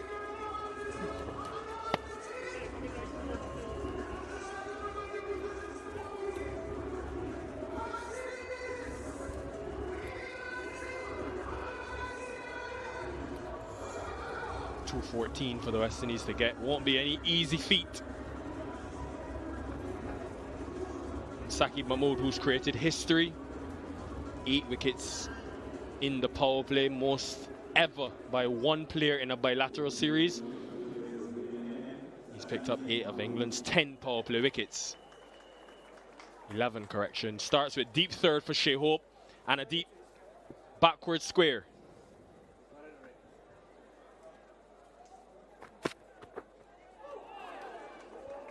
Just a hint of movement. Turner got a couple with his front-on action just to leave the left-handed Evan Lewis, and Saqib gets that one to swing away from Shai Hope.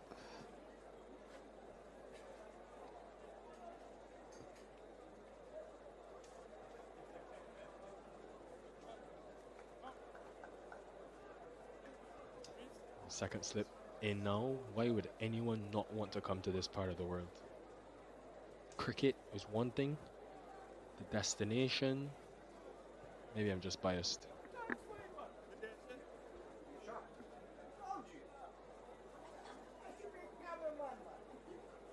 Well, there's a bit of a bias there. I'm sure that table was altogether flat, and it's not in a great spot either, right by the side screen.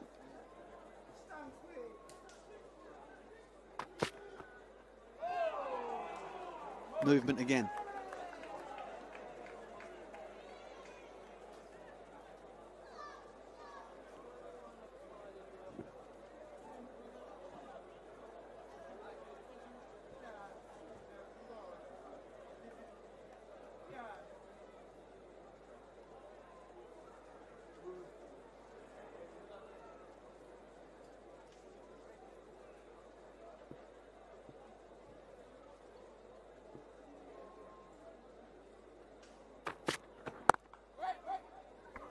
Like he did with Roston Chase. When is the nip backer coming in to Shai Hope?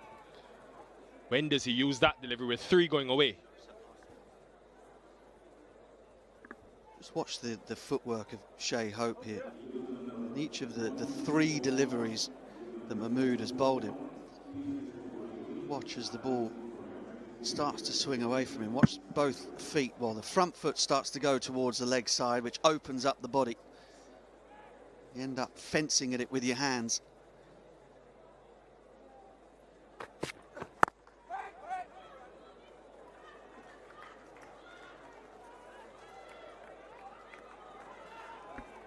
An important opportunity this for this West Indian top 5 to show more responsibility. They've averaged under 12 runs as a collective in this series. In Sri Lanka, which was the previous series, under 15. Or 16, correction. And no 50s in the last 5 T20Is of any player in that top 5. This is a big moment and opportunity.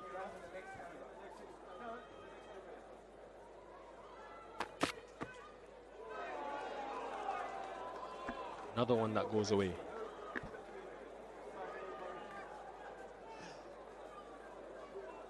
Well, I reckon you need to stop bringing these numbers up, Nikhil. You're making it sound hopeless for the West Indies before the get-go. But this was a really speculative slog, really, from Shai Hope. Saqib has tied him down with that movement. You're right to mention the inducker. When does it come?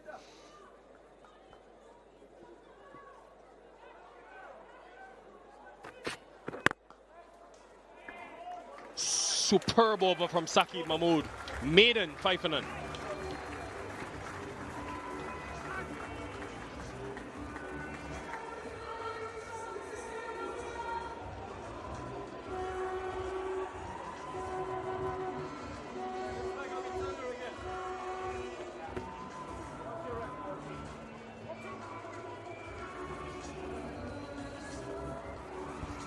Well, you've got a bowling attack that's got its tail up against a batting lineup that's been struggling. And a mountain of runs to chase for the West Indies.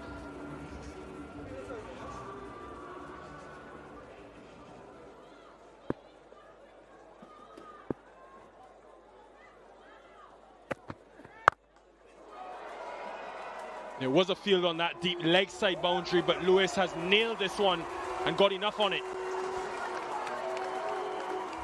And finally, a shot of authority. Again, it's on that line, in line with or just outside the hip of Lewis. And he just picks it up, fires it out of the park. Kept his head down. Didn't even have to look, he knew it had gone all the way.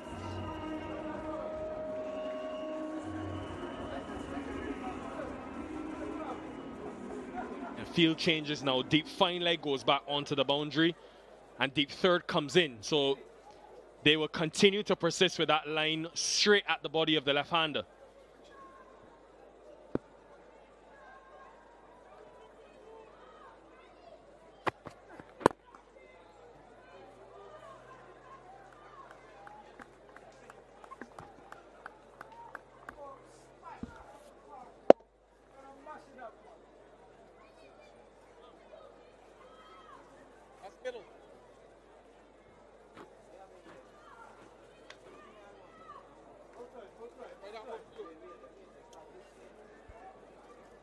Now to Shai Hope. Now Turner, as you know, but you said, is someone that gets that bit of extra bounce. The short ball has plagued Shai Hope in the past. So that deep backward square or deep mid wicket, you could say, is on the boundary if he wants to take it on with deep third for the fuller one. Gorgeous. That is the Shai Hope we come to know and love. What a magnificent stroke through the offside. Just a bit of width. This occasion, Shai stays sideways on, crunches it through the offside. Two cracking shots from the West Indies openers.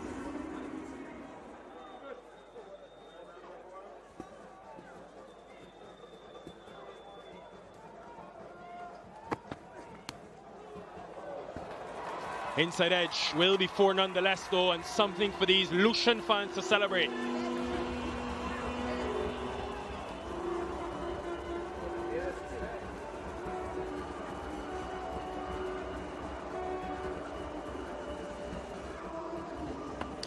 Shai Hope trying to go big over the top.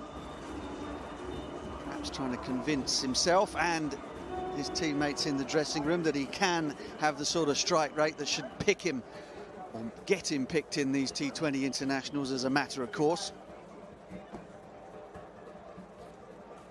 Now the field changed. Third man comes up. Backward point goes back on the fence.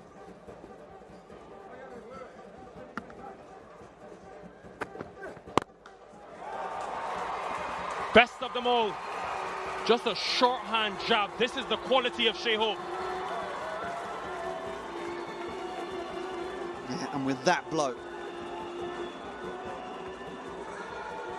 certainly looks to have the confidence to tell that convincing story. I'm too good a player to be left out of T20 internationals. This is the first time in the series, folks, that an England power play bowler has been under pressure. Barring the injury to Topley, they have not had to change their 2 power play bowlers. It's been Archer, it's been Mahmood. We'll see if Buttler continues with Turner next. And a smart option, very smart option.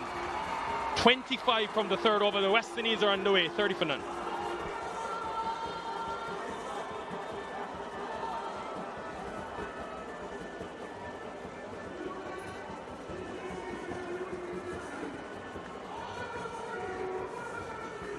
Well, first couple of overs, all quiet.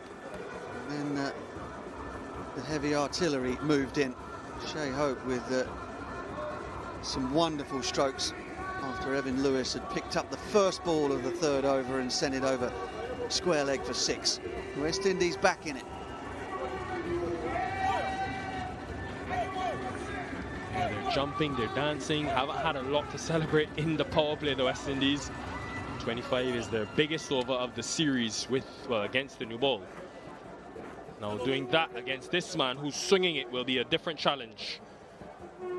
And what is the length to Evan Lewis with 2 deep on the leg side?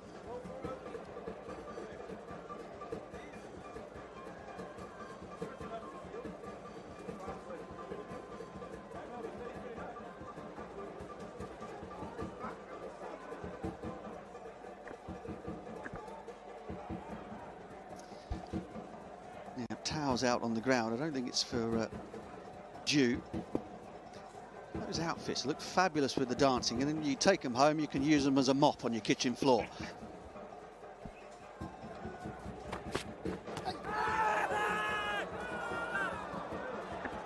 Quite a problem, but Saqib Mahmood has caused Evan Lewis all sorts of difficulty in this series. Yeah, late movement again, full length. In swing to the left-hander. Josh saying it's going a long way over the top. There might have been an inside edge in it as well. After the fact, but going over. Just having a check on Lewis. Gives us time to reflect on what was a powerful third over for the West Indies. Compliments Shai Hope. Yeah, wrong line at Lewis. First up from Turner. Then he got a little short and wide at Shai Hope. Hope got lucky. Then Hope got good. Very good.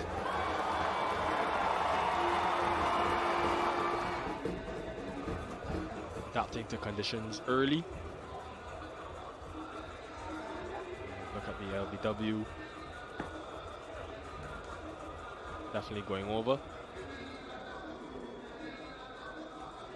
But whilst we have this chance, and I think this is a great opportunity for young bowlers around the world to learn from this man. Saqib Mahmood and actually Jofra Archer, both of them were in Barbados, as you know, training ahead of this series. Had a great discussion with him and how he's added to his skill set, learning to bowl the outswinger. He sat down and thought about this series, knew both Archer and Reece Topley would attack the ball into the right-handers, and said to himself, he is going to work on finding a way to be different. Worked with Chris Jordan in Barbados to swing the ball away like he's done beautifully in this series. And I think it shows that bowlers around the region and around the world, if you really commit to building and adding to your game, is definitely possible. And he was also telling me, Butch, I know you were talking at length about his length and the improvement of it going a touch fuller. He felt at Lancashire, because of how good the surfaces are and how true they are, he's always had to bowl a shorter length. But coming to the Caribbean, he's had more allowance to bowl fuller, knowing that the ball would swing. I just thought it was a fascinating bit of insight, and hopefully people can learn something from it.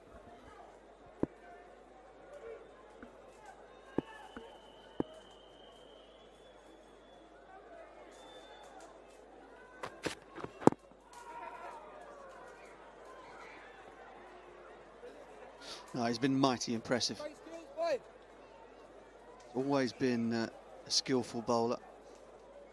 It's quite a lot different, I think, from the other bowlers in England's nursery, in that he's a little shorter. He's still over 6 foot tall, but has a slightly lower trajectory than the likes of perhaps Carson, Potts and Archer, Topley.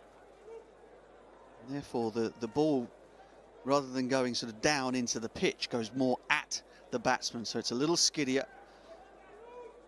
you do get that little bit of swing. You can catch batters on the crease, beat them on the inside and the outside, and he's quick enough to drop a good bumper on you as well.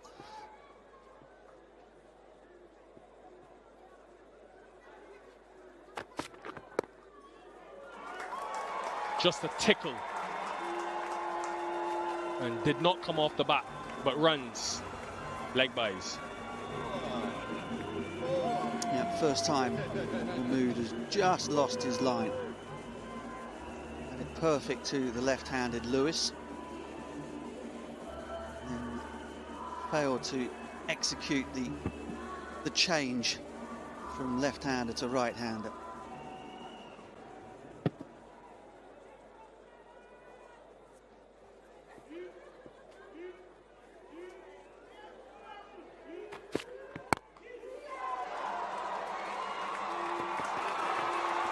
Bethell is one of the most athletic fielders in the series. If he can't get there, no one can.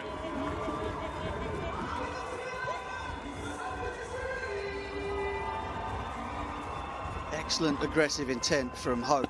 Yes, there was that little bit of swing. He was aiming it over mid-off or extra cover. Fully committed, Shai Hope gets away with it and gets 4 for his trouble.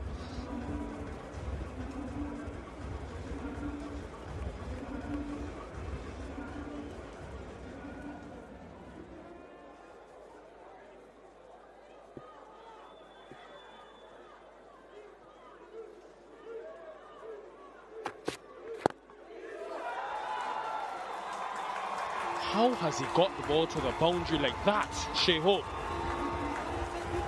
Sublime timing. England with plenty to think about. Shai Hope is showing his quality here.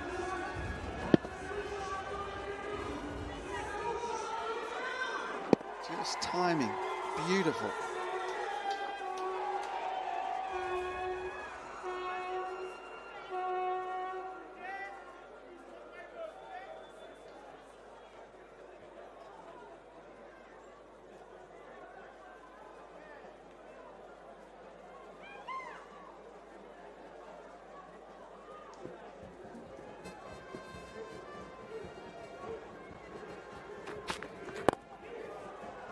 Nicely poised run chase this, folks. Hold on to your seats if you're at home. End of 4 overs, 44 for none.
It'll be the first time that Sam Curran is bowling in the power play in this series.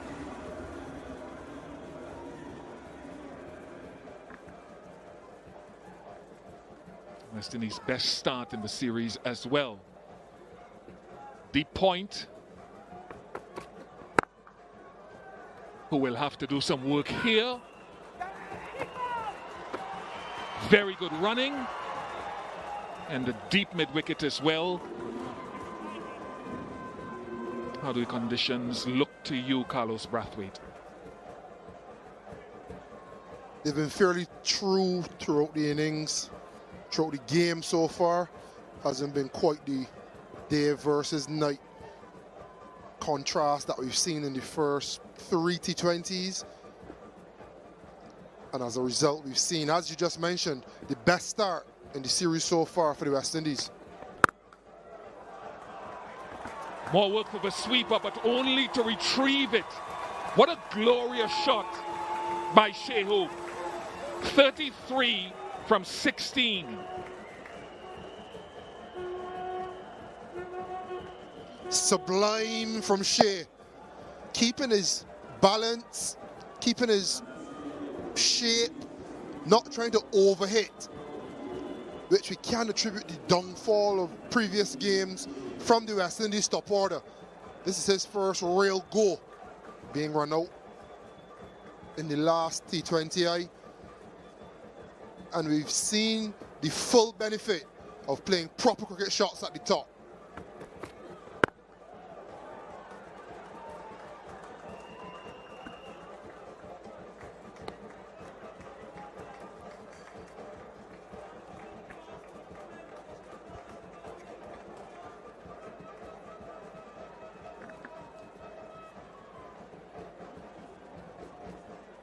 Scramble seam on that occasion. It's such a good surface that in the absence of electric speed or tall bowlers with bounce, you're going to have to change up your angles and your pace.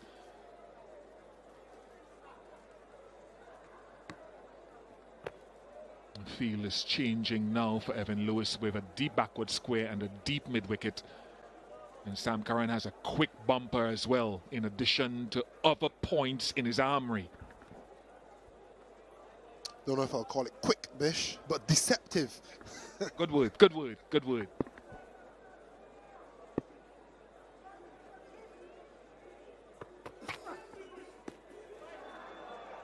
There's pace off. We speak a lot about West Indies and their troubles in the power play. We're seeing England tonight without Jofra Archer bowling in the second innings, and with all due respect to them, they look as ordinary without him a bowling unit as the West Indies have looked throughout the series. So there's something to make a note about potency with the new ball.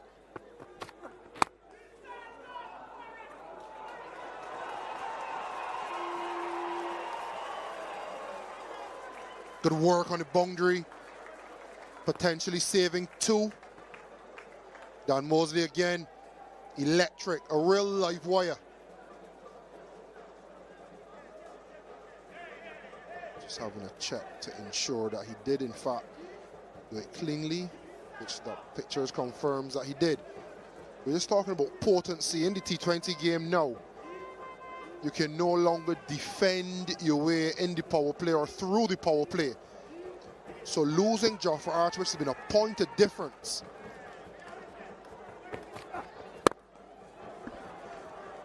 As I was mentioning just now, Carlos, 2 deliveries of change of pace in the over. And I think that's in the absence of those prerequisites of pace and height. He's got height and he's got pace. He'll come into the attack at some point, Overton. He's bowled well in the series. Got to change up.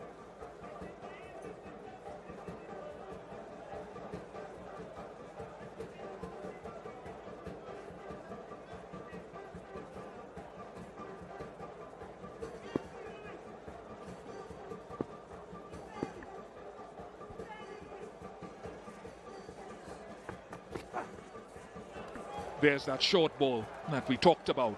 56 without loss.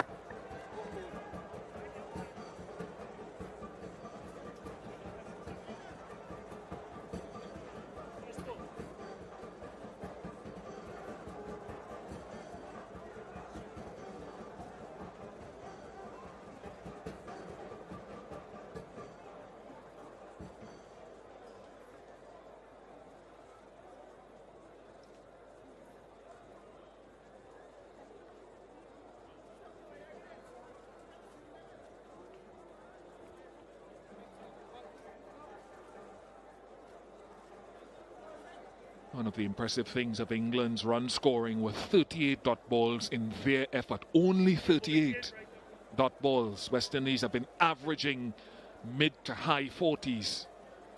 Dan Mousley into the attack. I went to some of the English punters who are here, tour groups who came in last night at one of the very popular locations, and one of the questions they asked me was whether they felt Dan Mousley could have been effective on those pitches in the test match in Pakistan because of the pace at which he bowled.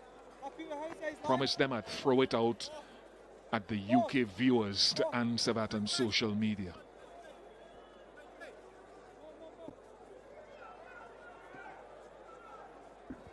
Long on and deep mid-wicket. That is terrific. To generate that power over that side of the ground is always impressive.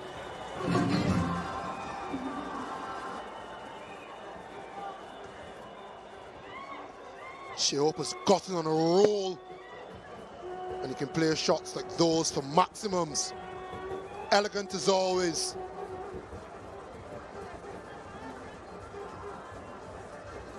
I'd assume that Mousley now has to be straighter and of great balance. Sending Nikhil downstairs to try that at some point. Adjust his line, does he? Yes, he does adjust his line because of those two deep fielders out.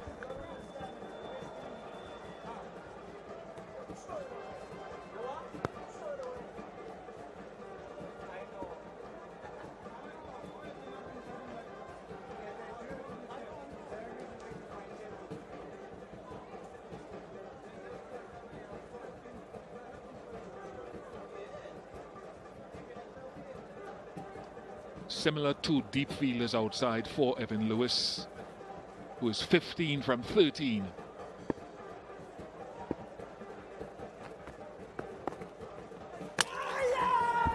Oh no, but Salt feels that he has his man.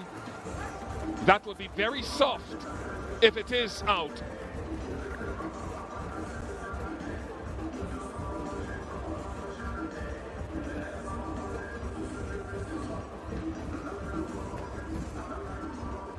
If you umpire to director, it's a player's review for stumping.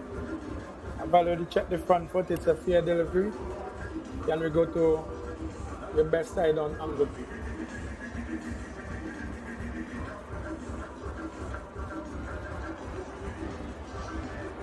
Alright, foot is in the air. Okay, just take it back one frame, director.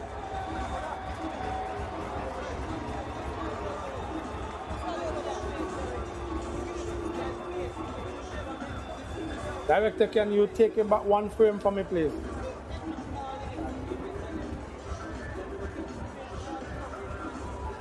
Alright, waiting on frame. Still waiting for that frame to go back. Okay. Ball, foot is in the air. Wicket is still not broken. Keep going. Thank you, director. Do you have a zoom on that? Okay, just take it back one and move forward frame by frame.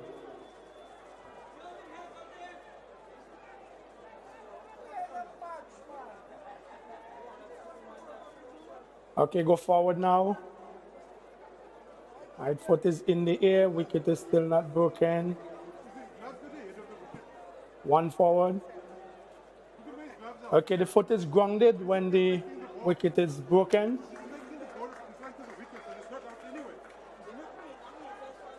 I have a decision for the...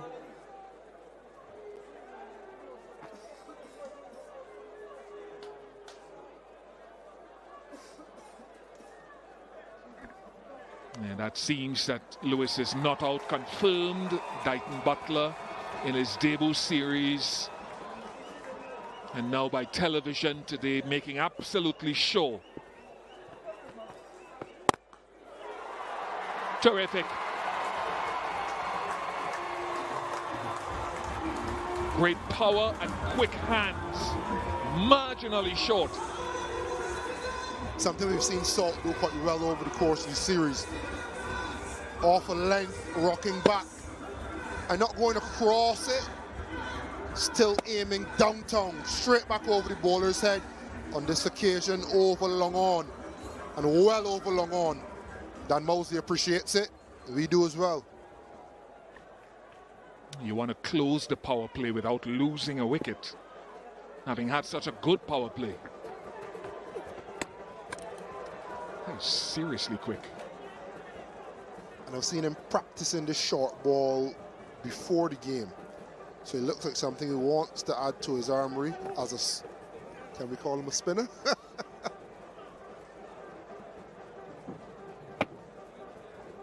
Bowler off a shorter run. I wish I'd leave that to your man with great depth in vocabulary. You just corrected me on Sam Curran's bouncer. Power play complete. 69 without loss.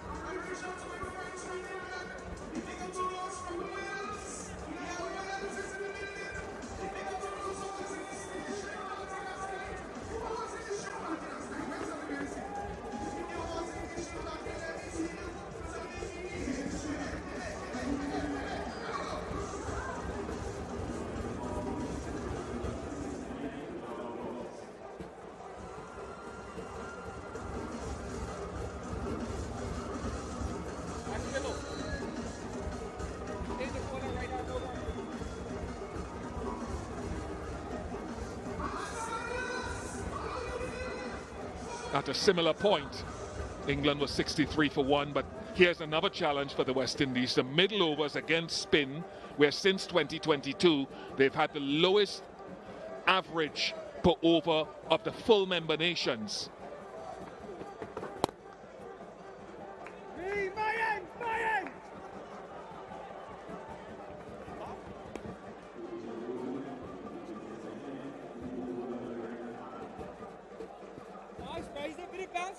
Just a correction at this lowest average, which is about 20 per wicket. Best power play score of this series. Economy rate, pace of scoring kind of down there as well. But not losing wickets against the spin is a critical thing in these middle overs. That another point, Carlos, that this team has to try to better, in as much as Ryan Ahmed will try to better his numbers.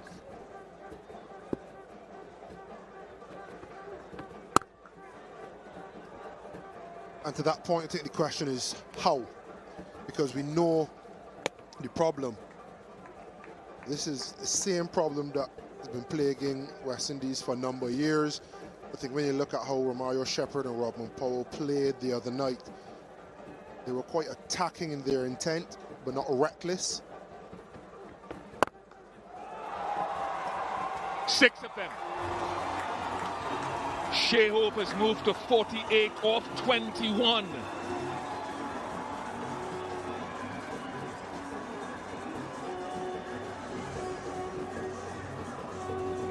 Pressure on Ryan Ahmed. Slightly short. Good transfer of weight from Shai Hope. Always aesthetically pleasing, but technically so good.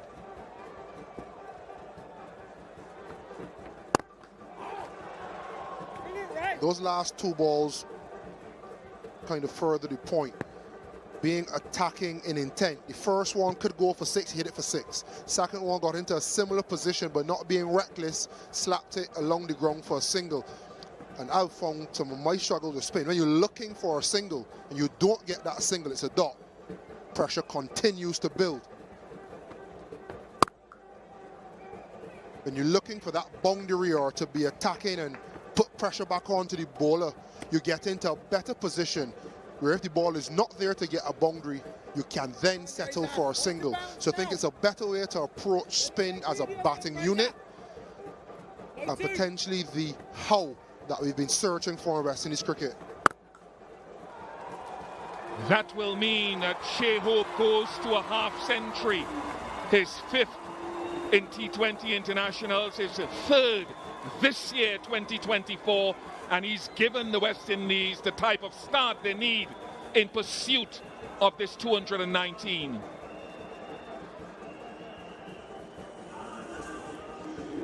Sums up conditions as well, which if you can play well, you score runs here if you don't overly take risks. Yeah, this is the epitome of Shai Hope, the best you'll see of him. Batted a maiden, transferred pressure immediately to the bowling team, and it's how he did it. Not reckless, showing good temperament, playing classy cricket strokes and getting maximum reward for them. Now look out, folks, if you don't know, and many of you know Liam Livingstone, some of you don't, look for the off break against the left-handed batter and the leg break against the right-hander. It'll be hard to catch that if you're Turner and Mahmood. They don't.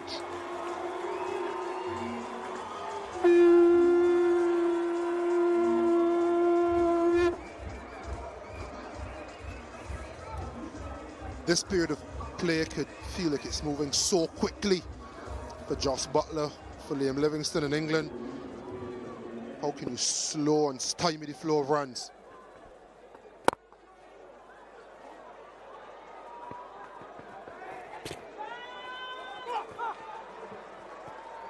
It's another thing Shai Hope brings, you know. You talk about his stroke play, but his willingness to be brisk between the sticks and to push his batting partner. If you're not up for it, you tear a hamstring or something.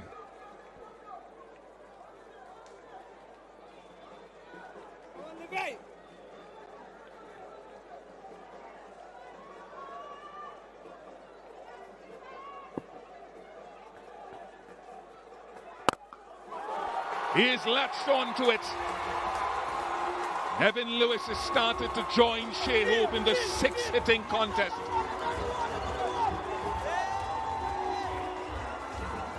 You hear the wounded tiger. A couple grimaces from Lewis. And then a smash off Livingstone. He was on his haunches as the ball was being retrieved. But we know his power if he gets going. More runs. It will bring up the 100 for the West Indies. This crowd is going crazy. In just 7.5 overs.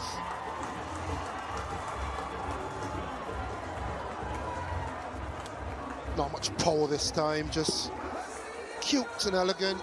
A little paddle just over 45, using the pace. 100-run opening stand in quick time.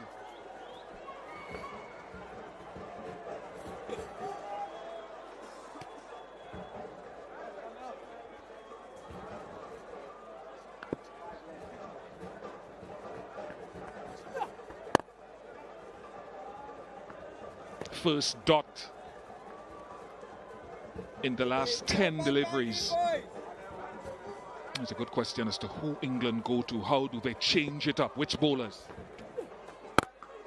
Oh, goodness me! That's the biggest one for the night, I think. Into the Beausejour Hills. From 15 off 13 to 41 off 24. A leggy this time. Spinning nicely into the slot of Evan Lewis. And absolutely massacred into the night sky and disappearing.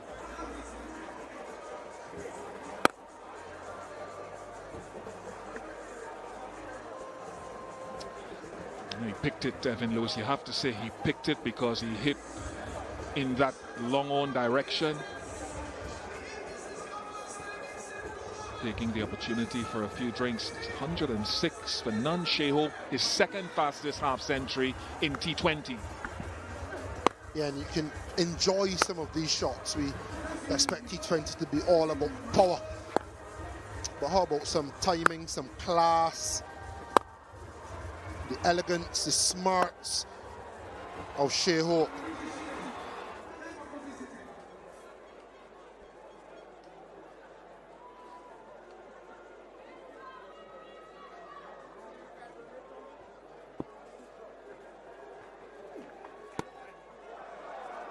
reload.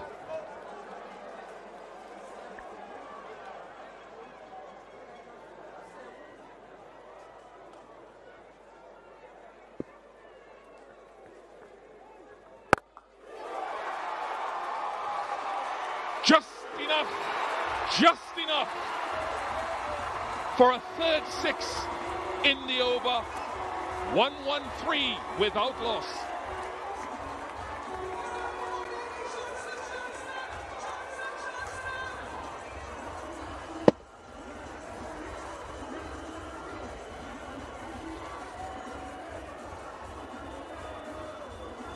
Just enough muscle on it. And this crowd here is enjoying it.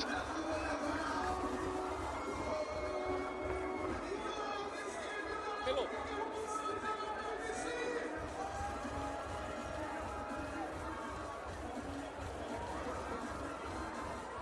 83 runs for the West Indies in the last 5 overs. An unbeaten partnership at opening stand between Evan Lewis and Shai Hope. 113 without loss after 8 for the West Indies. Right on brand. It's been some tremendous 6 hitting. Just got away with that last one.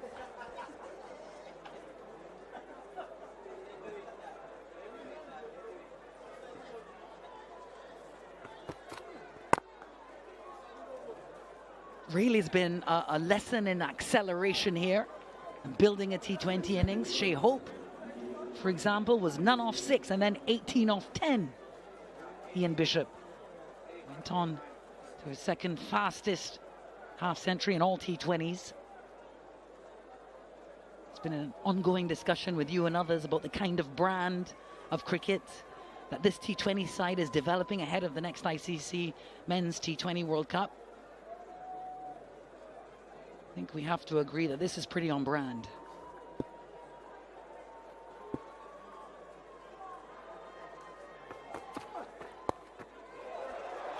More runs. And a half century for Evan Lewis, his first of this series. His 12th overall. Yes, he gets the high applause and adulation of the coaching staff. Started a little bit slowly with Shai Hope taking the initiative, but now he's caught up and surpassed in terms of 6 hitting, 5 sixes.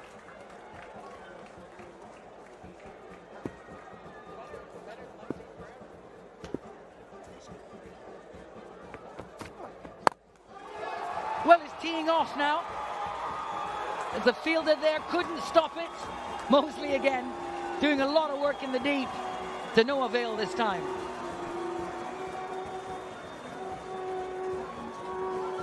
And Curran trying to take pace off. And in a sense, it didn't hit the absolute center of the bat. Otherwise, it would have sailed over the ropes. But that's where Curran wanted him to hit it. The fielder couldn't get there in time.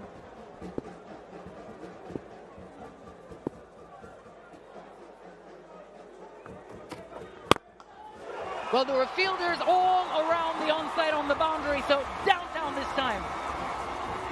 Off the bat of Evan Lewis. 6 of them. And it speaks to exactly what you were saying a little while ago about the type of brand of cricket that you want to play if the conditions allow for both teams. T20 is already high-powered, and I think some teams are taking it to an even higher level when conditions allow it.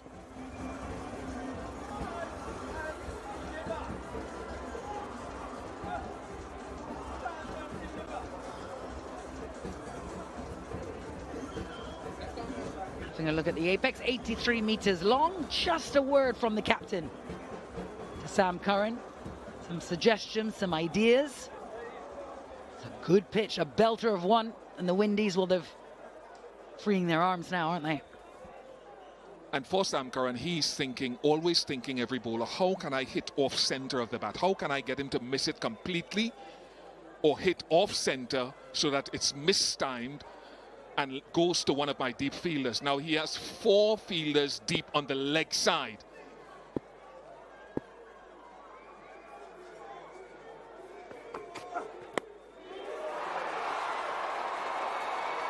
going to fall safely. And it's gone all the way 6 more. 91 runs in the last 30 balls of this encounter. Well, again, it's not where Evan Lewis intended to hit it, and I think it's hit off center. It has to. It's a leading edge. But it's amazing that that is carried all the way off Curran, comfortably over the boundary. What he's trying to do is to bring his 4 deep leg side fielders into play, either by the short ball, pace off, or a leg stump yorker.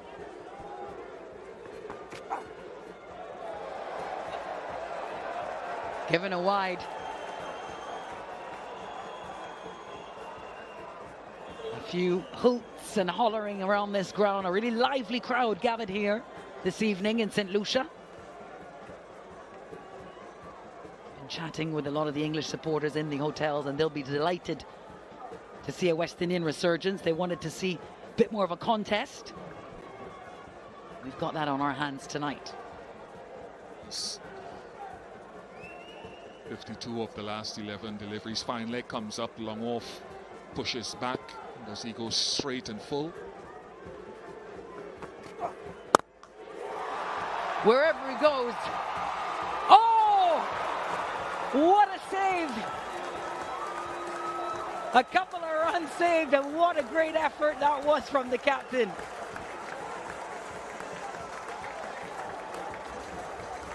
A+ for effort. He saved a few runs there.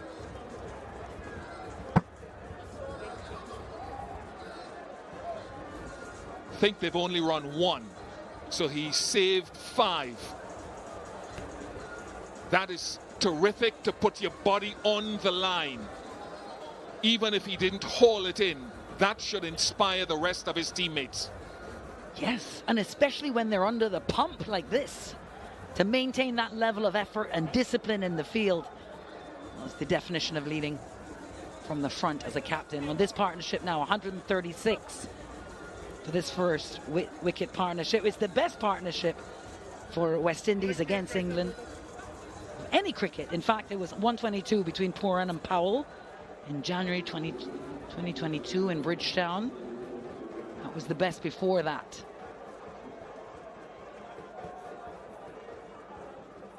Alex, just my mind goes to the bowling. Watch for the googly again from Rehan Ahmed to the left-hander.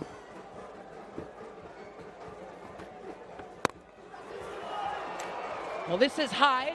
Couple of fielders there and taken. Dan Mousley again. And finally a breakthrough for England. And it comes from the leg spinner, Evan Lewis, with a very good knock indeed here this evening. And I wonder if it was the googly again. It looked like it was the googly again, hitting off center of the bat. That's what you're looking for, taking the outer half of the bat. And was this inspired by just Buttler's save? We will never know. 68 to Evan Lewis, 136 for 1. Time now for the Blue Waters drinks break.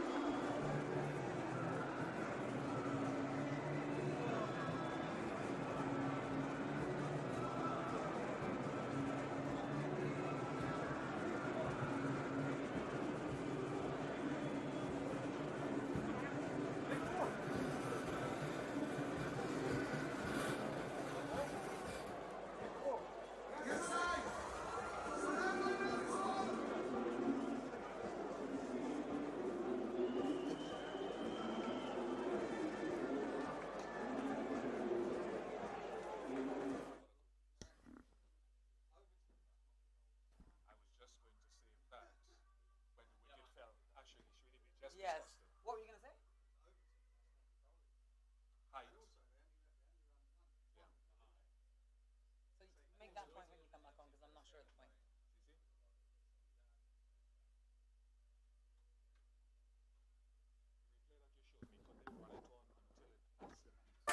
Well, it's been pyrotechnics here this evening in St Lucia for this 4th T20 International. The West Indies 136 for 1. Evan Lewis just out, but not after a fantastic and quick 50. West Indies needed a good start. Lewis needed a score. Shai was the initiator in the partnership, but Lewis caught up magnificently. Full moon here in St Lucia, stunning scenes. Just the one wicket, and it's come from the youngster Ryan Ahmed. The leggy. Looking at this, it is a googly, isn't it? Surely, yes. And because it's wide, it's hit, you can see there clearly, it's hit off center of the bat. It's hit the outside half, the outside edge, and therefore presenting a catch. And that's what you're looking for, not only with the variation of the googly, but the width on it. Asking Lewis to fetch it. Very good from Rehan Ahmed. Some relief for the English here, finally picking up a wicket. Windies going almost 15 and over. And Nicholas Pooran, his 102nd T20 international, making him now the most capped West Indian in the format. He's got to get back here. What a run out. An inauspicious one. And for the second time in 2 games, Shai is run out. 1 wicket following the next, and it has it opened the door again for England. He was run out with Evan Lewis in the previous game. Good work by Rehan Ahmed to collect that and break the stumps, to the chagrin of Pooran, and more so Shai, who played magnificently. 136 for 2.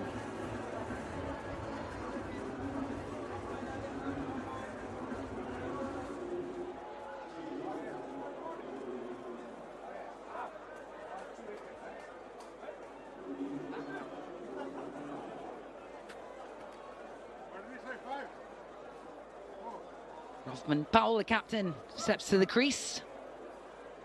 Good foundation created by his openers.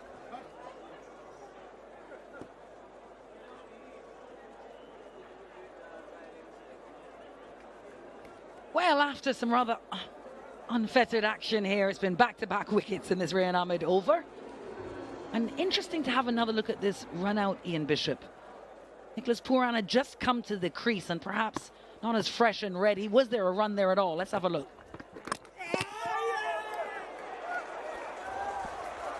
That's the 3rd one.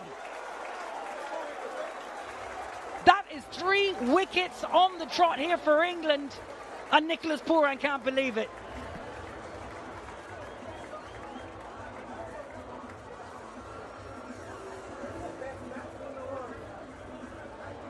Another googly. Hasn't spun a lot.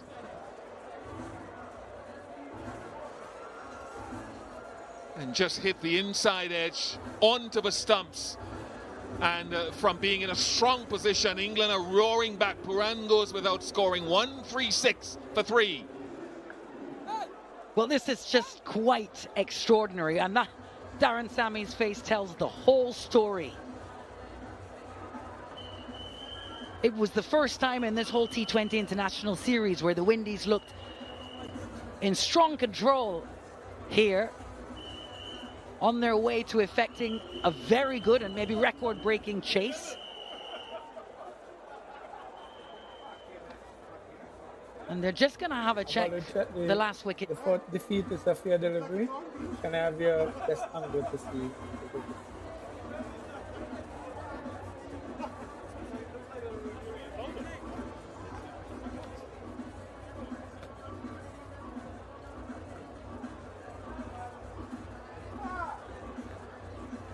I'm not seeing the wicket from front on. Can I have a side on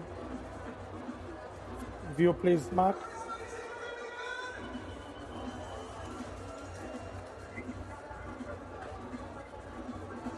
Waiting on the side on. Yeah, thank you, Mark.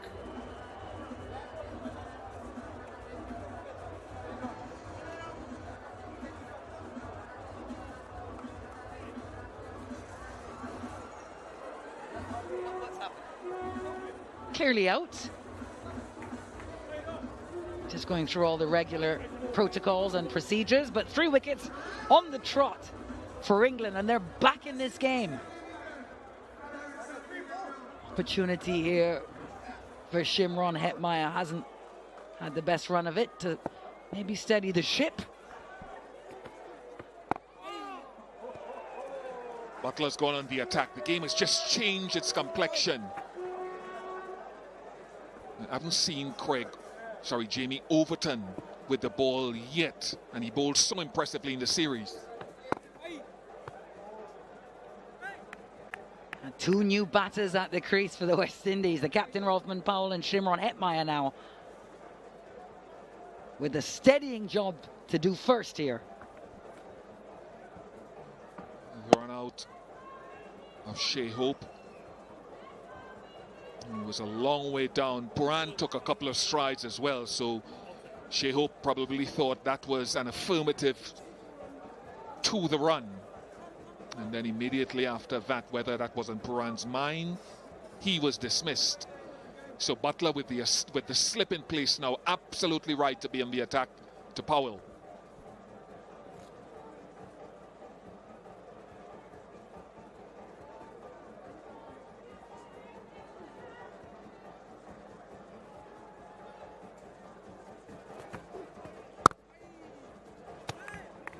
Well, it's been an over where everything has happened. 3 wickets and just 2 runs from it. Success and breakthrough for England at the halfway point. West Indies 138 for 3.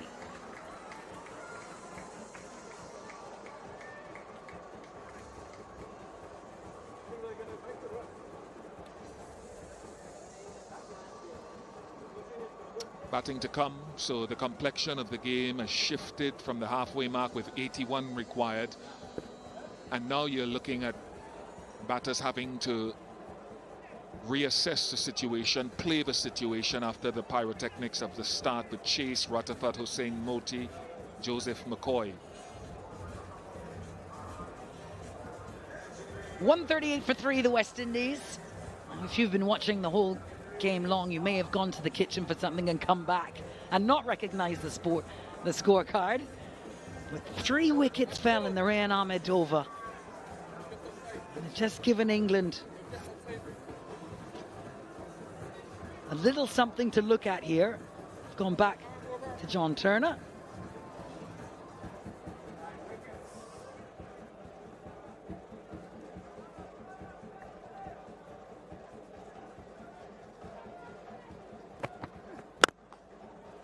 Oh, it's a beautiful shot. Gorgeous cover drive all the way for 4 from the captain. We have no signs of due as of now formation on the field, so the bowler shouldn't have a problem gripping the ball as we go through the innings. So Turner now has to get his length right, perhaps into the pitch, hard into a good length, and see what response he can get to Rolfman Powell.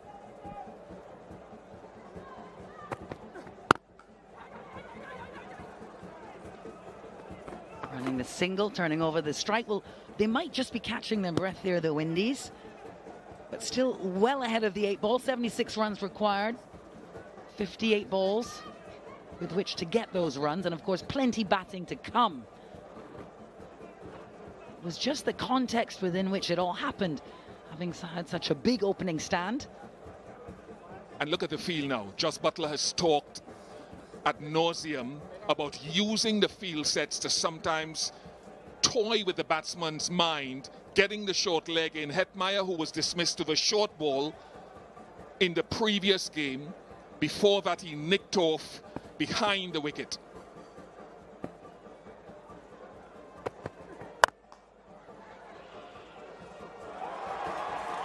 Oh, a misfield. It's been rare for England. They'll get a couple there.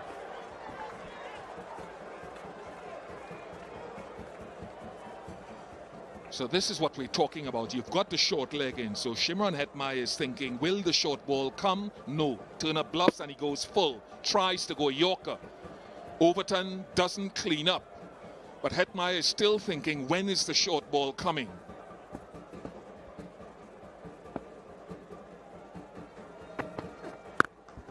There it is. The very next ball, Ian Bishop. And you have to seize those moments as a captain, right? And I referred to his dismissal in the last game as a set play, and I stand on that because he was coming down the pitch the previous deliveries of the over, and Saqib recognized that, had the deep backward square in place, and said, if you're going to advance, then try to take it off your helmet.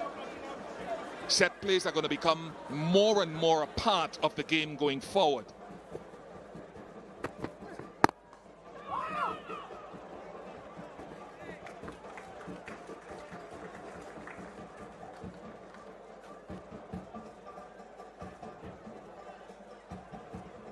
The asking rate just a touch under 8. So now Powell gets a chance with Chase and Rutherford to come with Akil Hussain and Motie, perhaps, if not needed, to answer his own call with Hetmyer and say, let's be smart. We've got firepower, although Shepherd is not there. Let's play the situation.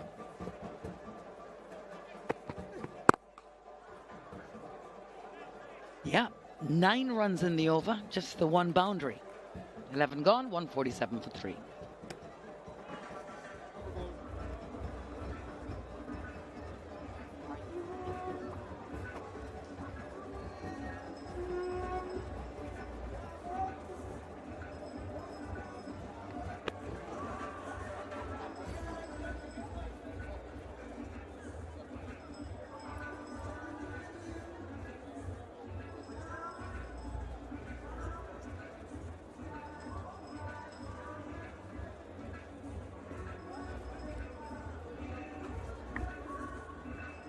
That yellow West Indian worm went straight up for a bit.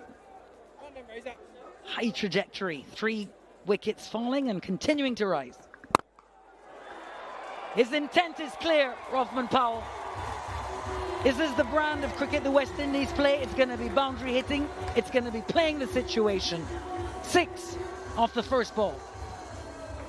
And Buttler has an extra fielder in the circle. He's allowed 5 outside the circle. He only has 4 because he's trying to attack Powell with the wrist spin, with a slip in play. Perhaps the length a little too close. And it's interesting because that at the halfway mark of the innings, 138 for 3 is the highest the West Indies have ever achieved in a T20I. I think that's worth repeating, Ian Bishop. 138 is the most number of runs the West Indies have ever scored in the first 10 overs of a T20 international.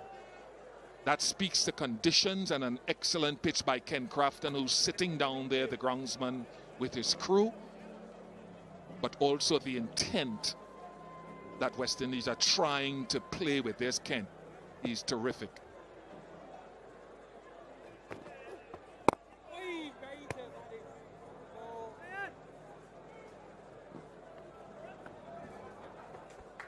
Well, how different this particular game has been from the 3 that preceded it. Certainly conditions are different, but that opening partnership for the West Indies given such a good platform here.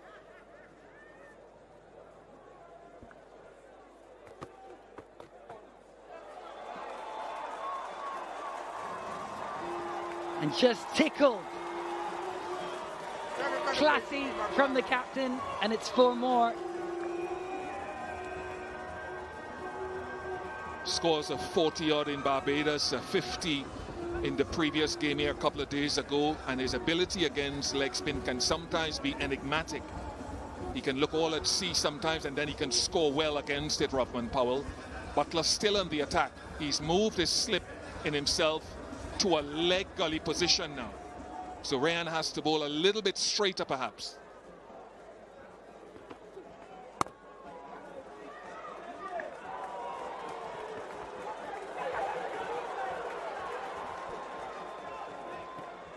A couple.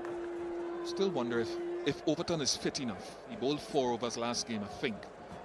If he's fit enough, I wonder if he's worth an over, if he's available physically in terms of his fitness to back up the 4 overs from the last game.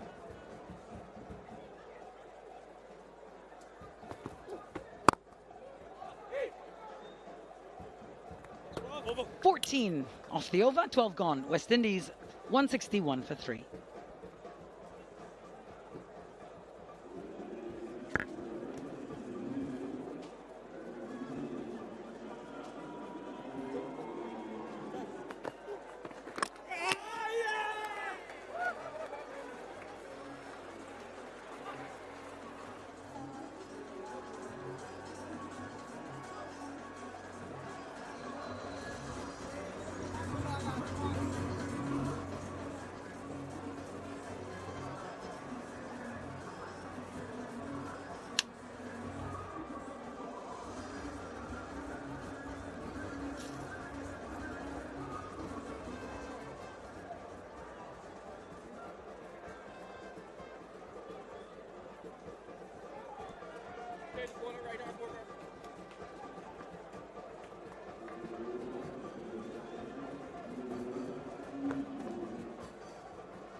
All right, Saqib Mahmood's first 2 overs in the power play were good. Hasn't had a lot of experience bowling in the middle phase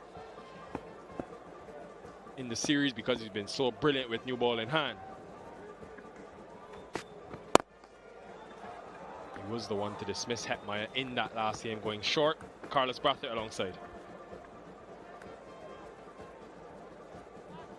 Yeah, interested to see how Saqib changes his length and potentially puts together his variations, and if he can add the string to his ball of being effective in the middle phase.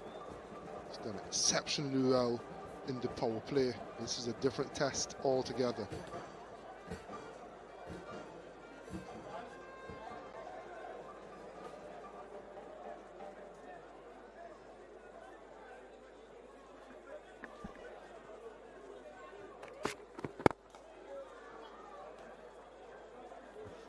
Yeah, and Bish spoke about it in the last over, and obviously they've made up their mind that Jamie Overton will play specifically as a batter in this game. But you think, Carlos, it's a surface like we saw a couple of days ago that really suits him because of that sometimes extra bounce you can get here in St Lucia. He bowls the cross seam. He then has a few variations of the slower delivery, and we saw the success Obed McCoy had going into the pitch and pace off, and how difficult that was to hit. And you've got guys who will come hard in Hetmyer, Powell, Rutherford, so pace off is a good option.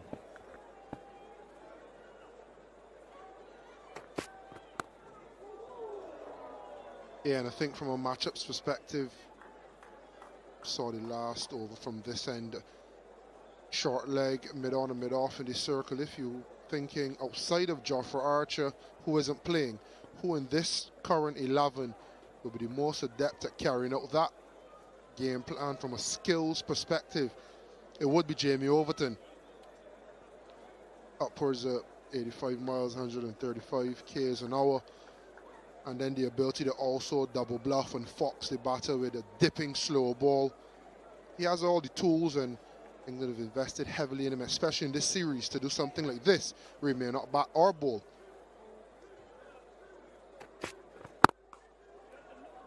But they've identified a role for him now and moving forward. It's one of the things with the Englands of the world that you enjoy watching: the planning, succession planning, role setting, and giving players the opportunity to perform those roles for an extended period of time. This man is definitely benefiting from it.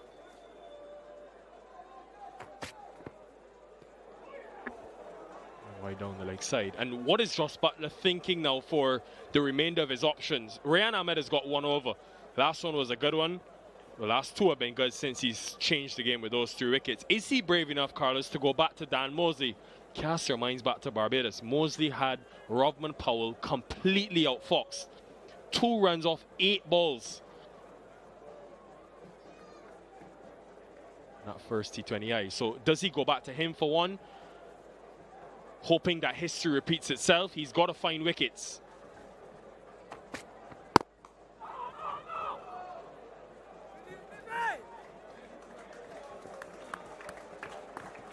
Smile now.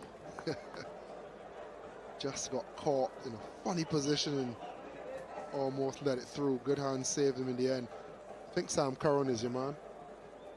You're looking for someone who has a variety of deliveries. May not have the pace of a Jamie Overton, but could use his angles to Rodman Powell. Could use that deceptive short ball as well to Shimron Hetmyer. Could go wide if need be.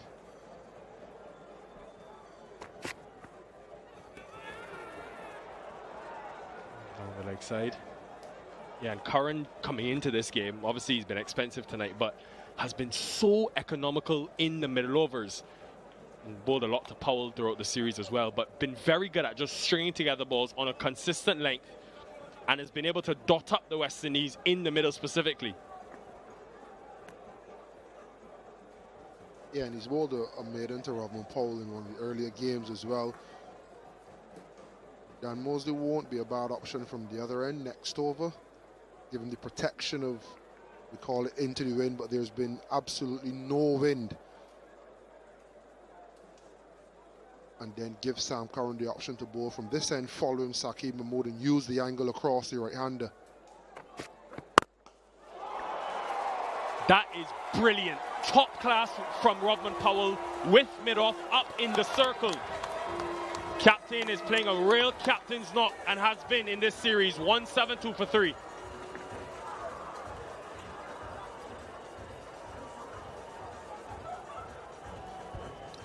Good shape from Rodman Powell. Classical. It's gone aerial on this occasion as opposed to through the field. There's a lot to love about this shot. Have a look at this. Holding the pose.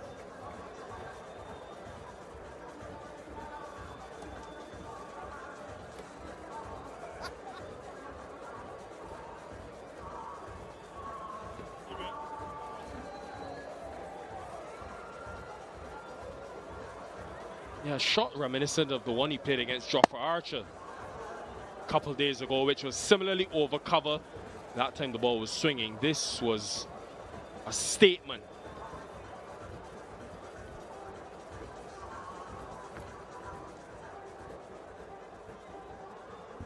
So Buttler's going for Ryan Ahmed's fourth and final over.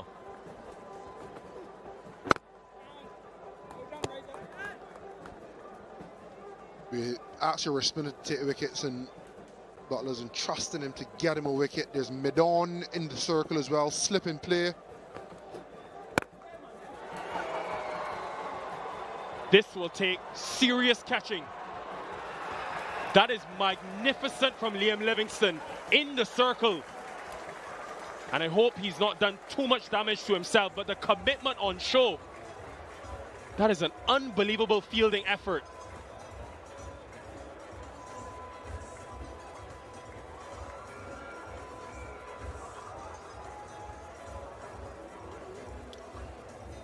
A wicket for the field.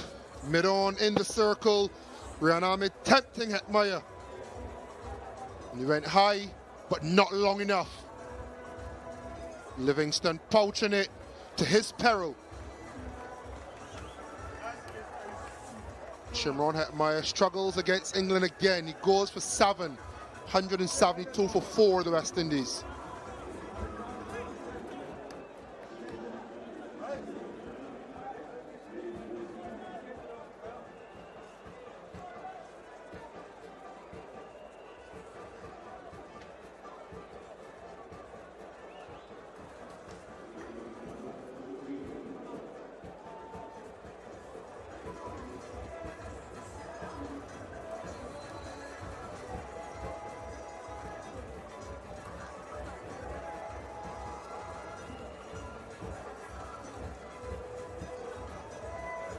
Yeah, it's come at some cost, the Hetmyer wicket, but ladies and gentlemen, this is judgment of the highest level. And good from Buttler as well to keep mid-on up in the circle. Let's not forget that. Enticing Hetmyer to go down the ground, but the judgment, Carlos Brathwaite will tell you how challenging a catch like this can be. And I love the technique. Running back, but sideways. So you're not losing any speed. But it gives you the opportunity to keep your eyes on the ball, Keep your weight central, look at that. And then you can dive if you need to. So it allowed him to get to the drop zone quicker. He realized he wouldn't reach the drop zone in time to take a standing catch, and then was able to leap. And unfortunately for him, it's going to have to go off, get some treatment. Hopefully it doesn't keep him out of tomorrow's game, and there are no lingering effects. A 47 to win from 40, and you cast your minds back a few overs, and you could be forgiven for thinking the game would already be over by now. England is still in the game, but Shafane Rutherford has a great opportunity to win the game for the West Indies.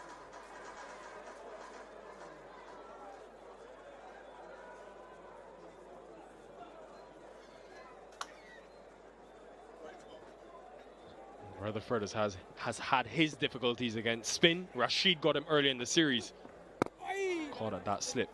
And as much as we admire the catch, Carlos, it's not something you see captains doing often, bringing up long on for a spinner. So very brave from Buttler, I guess he has to be, but brave and actually dangling the carrot and working. Rutherford now has taken on that fielder, and this time barely clears that boundary.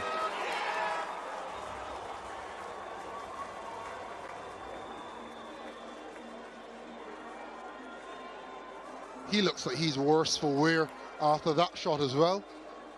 But again, carrot dangled. And everyone in the stadium was interested until Bethell dropped his hands and accepted it was a 6. But that would have given a lot of hope to Buttler, Ryan Ahmed, and the adoring England fans. And Rutherford is down for the count. Amazing how one fielding position can stroke the ego of you cricketers, Carlos. I remember in the ODI series, you were here with me and Sam Curran, it was. Roston Chase brought up the mid-off fielder, and Curran was caught by that said fielder. So clearly, batters are looking to take on that extra fielder coming in. It just look like they're changing the ball, maybe something in the seam after all the carnage. 13 sixes for the West Indies in the first 13.4 overs.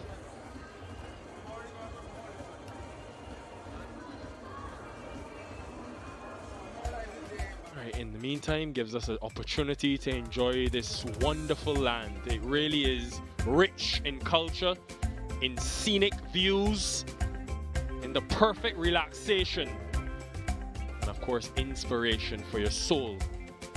Carlos Brathwaite was in the waters of St Lucia yesterday, all 6'7" of him.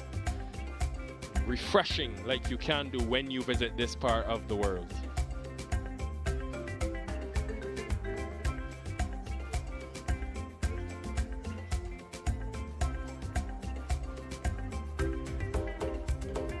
Yeah, they were 136 the West Indies when they lost their first wicket. Bit of a fight back from England. Here is that first wicket and more. Evan Lewis falling to the googly, and then misjudgment again. Good captaincy by Jos Buttler, either mid-on in the circle or straight mid-wicket, which would have also prompted this dismissal. Likewise, mid-on in the circle and tracking back. It's been exemplary captaincy from Jos Buttler. Small tweaks. Ryan Ahmed has been chief distractor. One thing you wouldn't see here on this graphic is an amazing save by Jos Buttler. The final ball, the previous over before the Evan Lewis wicket, which started the collapse. Yeah, Ryan Ahmed obviously hasn't played a lot of T20 cricket this year, just his second T20I, but was expensive in that last game he played, which was the first game for him, none for 29, and he was guilty of being full. Tonight, he's been full. The wicket-taking deliveries, you call it the attacking length, but 40% of his deliveries in a good length.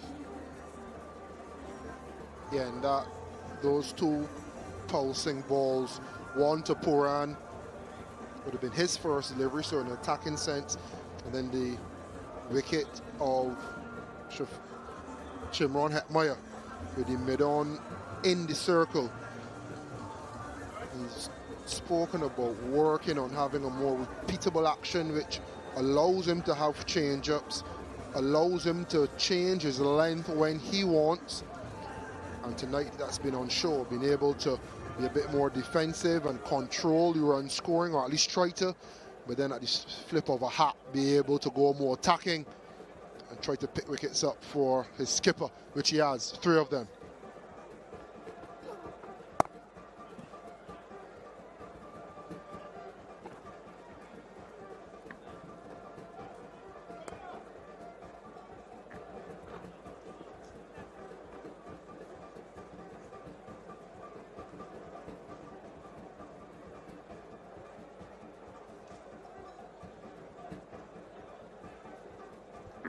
Another one of the projects England have invested heavily in. Seen him a lot in the red ball circuit. This has been a masterclass against leg spin bowling from Rodman Powell in the series, folks. It has plagued him in the past, not in this series. 185 for 4.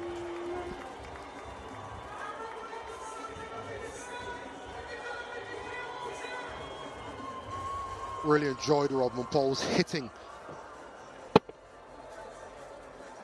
against leg spinners in this series. From the very first ball he faced Adil Rashid, he succumbed on that occasion, but ever since then he's been the victor. Whether it's been Adil Rashid or more recently Rian Ahmed, a change of attacking, positive, proactive intent has been a change of fortunes for Rodman Powell.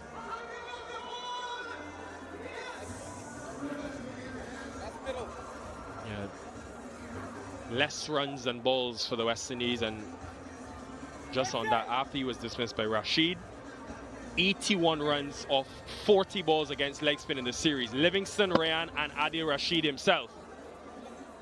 It has been something that has plagued him for a number of years. But at his best, like we saw in 2021,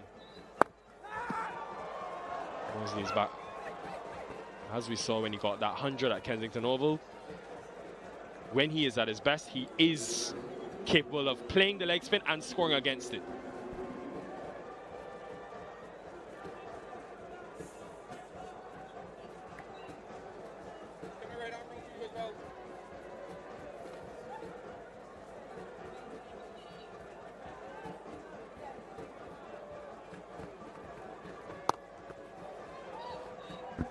Might want to get a helmet.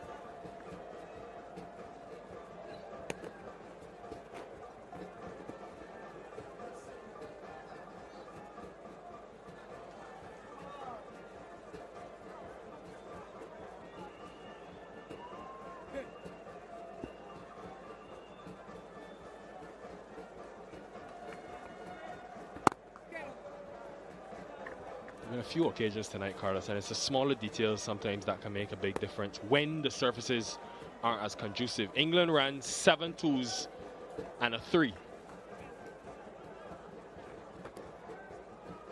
And there are a few occasions where I think back to Lewis when he tried to hit that 6, Buttler made the save. They ran 1. Just now, Rutherford, only 1, watching the ball. I wonder if those are the small details that the West Indies can continue to enhance as they try to score off more balls. Yeah, and you also think to the double bluff Turner to Hetmyer, push past mid-off, and the jog 2, when it could have potentially turned that into 3. And for someone like Hetmyer who's struggled for runs in this series, there's opportunities like those that you not only get an extra run, you get a little bit more of your blood flowing, you get a little bit more intensity through your body. You think to England dead and buried, or it feels like it. And Josh Buttler putting his body on the line and saving 5. Some will call it a drop catch, I'll call it saving 5. And then the next over, you get wicket, wicket, wicket. Well, he didn't bowl a ball, set good fields, but it's a little bit of shift in momentum. That's all you need. Yeah, and Bethell said it at the break. Every run is important, so we were running hard and bringing intensity to the crease. 191 for 4.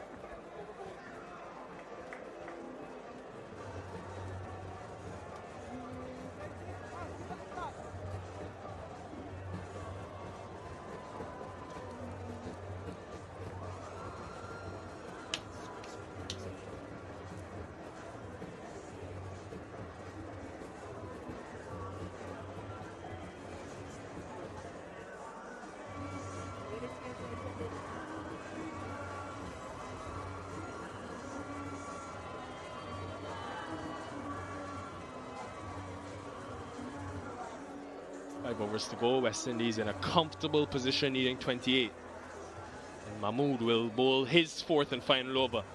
So Buttler going back to arguably his best option, trying to get a wicket.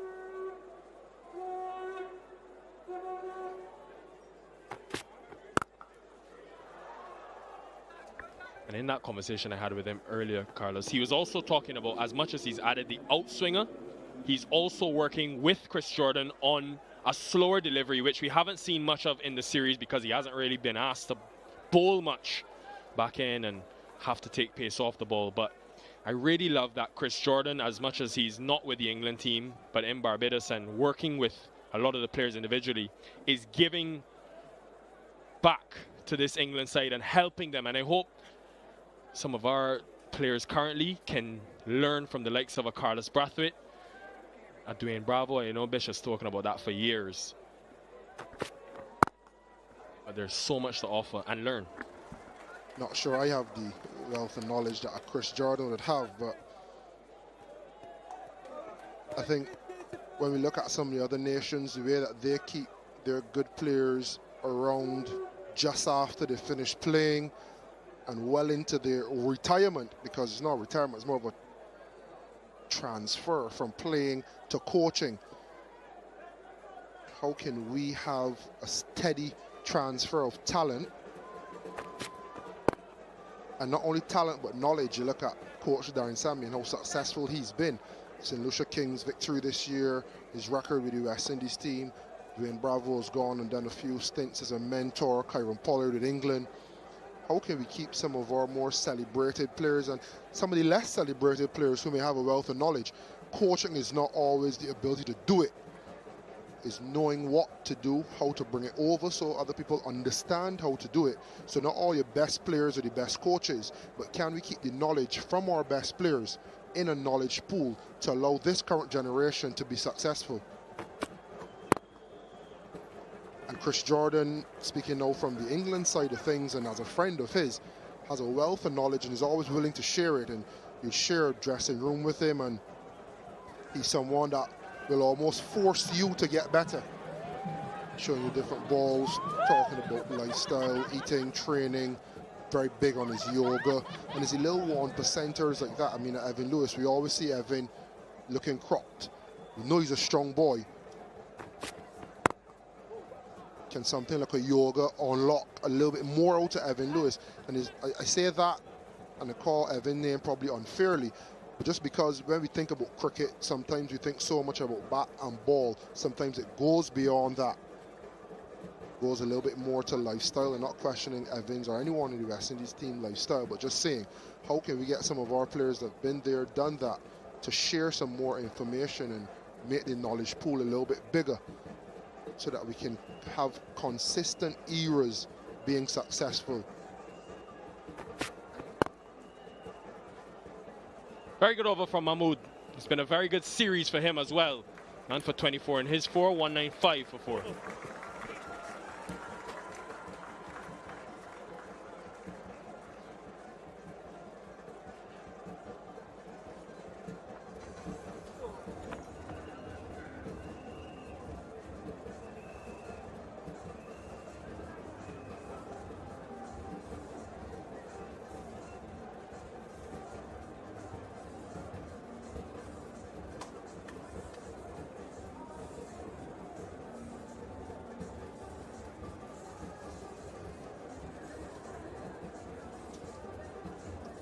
Well, after a slow start, the West Indies kicked into hyperdrive. Been ahead of the rate since before halfway in the innings. Stunning batting from Shai Hope at the top of the order. Evan Lewis, 14 sixes in the innings so far for the West Indies. Ball striking of the highest order.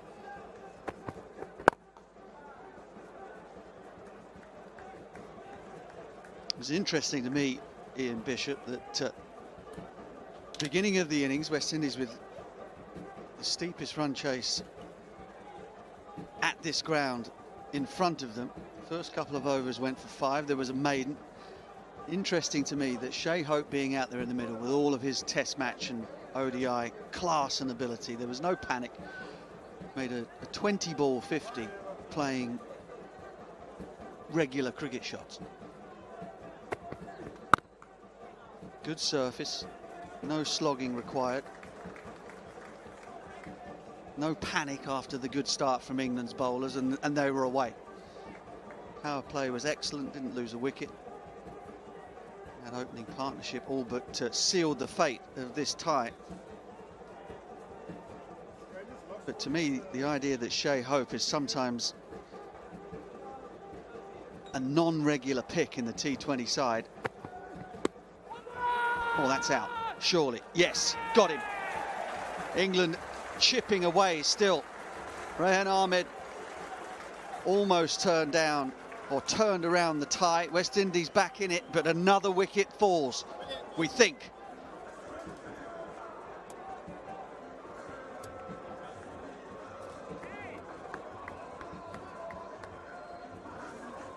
TV umpire to director.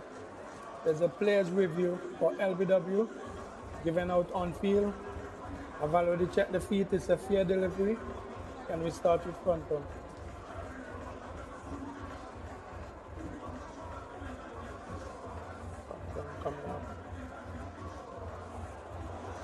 Okay, the bat is going across the ball. Can we just use ultra edge to confirm? Right, ultra edge coming up. Okay, there's a clear gap between bat and ball. No bat involved. Can we go to ball tracking when it's ready? Original decision is out. Pitching outside off, impact in line, wickets hitting. We'll go back to Greg on field. Greg, you'll stay with your original out decision. You're on screen, make your signal. First wicket in T20 internationals for Turner. A proud moment for him. Powell played well for 38, 196 for 5.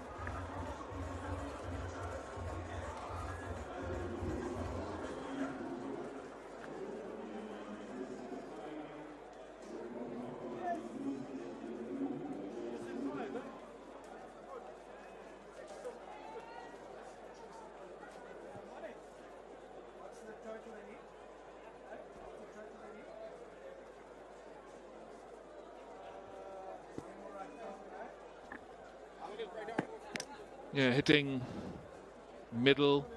Powell knew from the moment he was struck, he turned really to go, but thought, let me just utilize the review. Captain's privilege. Another first for John Turner, and a trip that he won't forget in a long time. Even more memorable if he can knock over another one here. Roston Chase, who's been coming in at number 4 in the previous matches, now in the finisher's spot.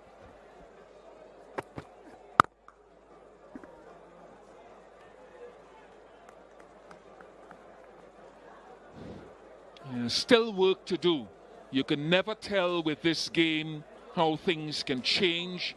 I'm looking at the field as well with Hussain, Motie to come who can bat. Alzari can bat, but you can never tell with pressure on. As you look at the scoreboard and you see a runner ball, I've been in that position many times, you lose perspective. Can he marshal the chase?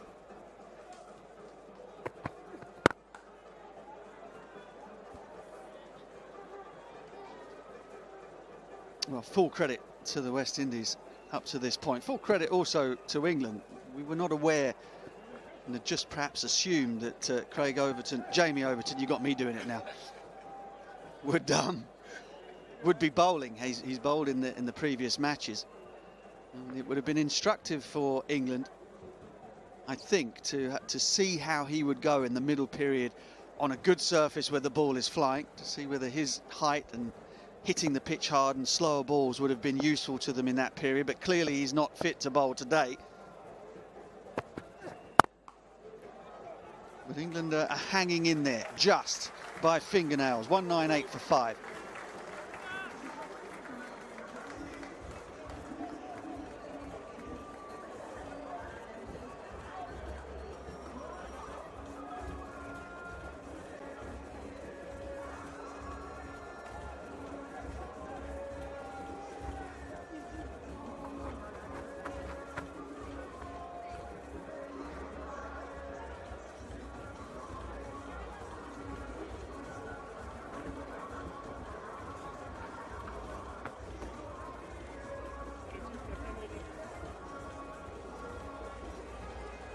Still work to do. 21 required from the last 3. Turner has bowled out, 1 for 42. Saqib has bowled out. Rehan Ahmed has bowled out. So you've got Curran, Mousley with overs available.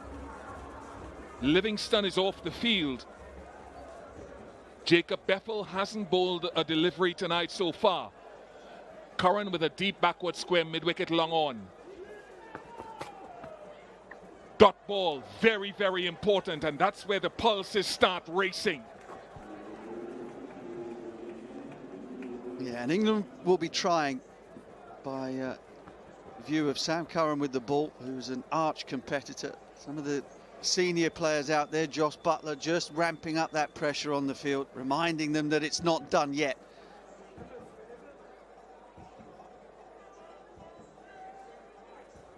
It's been a night of great entertainment, great ball striking. The youngsters in the crowd will have enjoyed it. Hopefully they'll be back tomorrow. This is what happens. It'll take some catching. It lands with pinpoint precision in the middle of 4 fielders. Miss hit with precision. Now that's when you know you got a good bat, Bish. When you strike them well, they go 10 rows back, and when you miscue them, they land in front of all the fielders. It's a wild swing. It's a swipe from Rutherford. Pressure is there. You best believe it.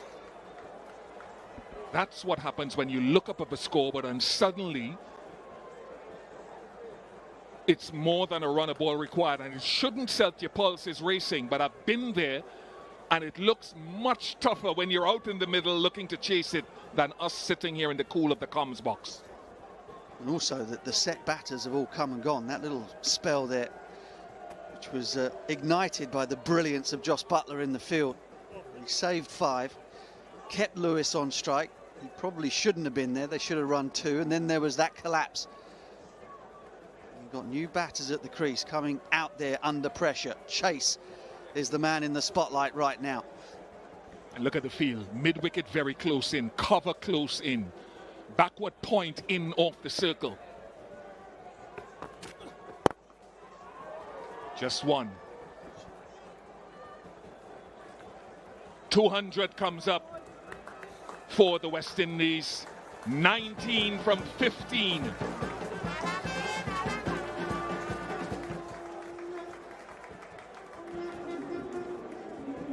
The agony, not being able to do anything about it.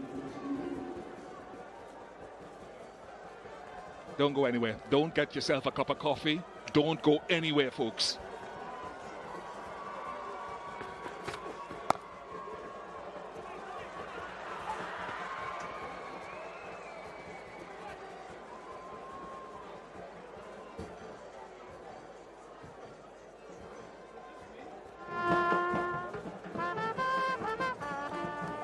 Well, I sense a touch of nerves in you, my partner here, Ian Bishop, and that would probably be the product of experience, I guess.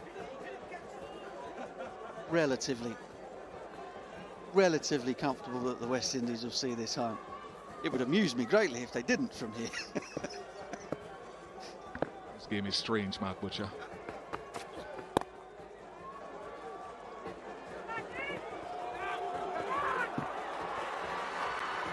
I was telling an English group last night of a time in 1990 where I walked to the wicket with Richie Richardson there in an ODI with about 5 or 6 to get off the last over. I missed the first couple of balls and I ended up having to hit a 4 off the last ball. If I'd missed it, closed my eyes and swung, never telling how much they would have painted me all across Sabina Park, Jamaica. Our producer says he was watching and he was swearing at me. What is he doing out there? What is Bishop doing there? Missed the first 3.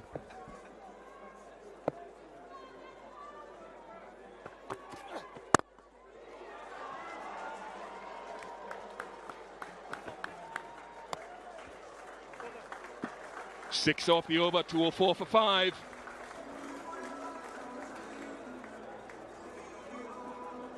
Well, England taking the game deep. You never know. It gets down to that final over. So we've got the beautiful yellow moon here. A balmy evening in St Lucia, just gone past 7:30 local time. West Indies, the worm is coming back towards England. What would you want? What would you want, Ian Bishop, to defend off a final over here?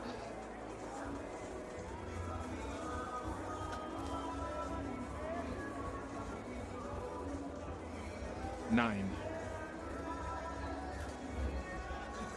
Dan Mousley. Can he restrict it to a runner ball in this over?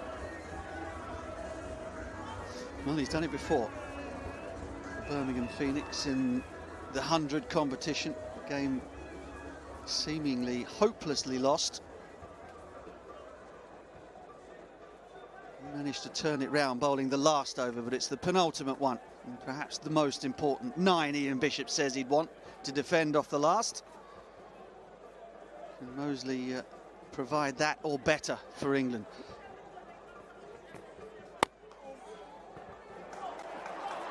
Multiple runs. And a couple of them for chase. The English support. The Lucians are here. Some have travelled from overseas, the West Indian faithful.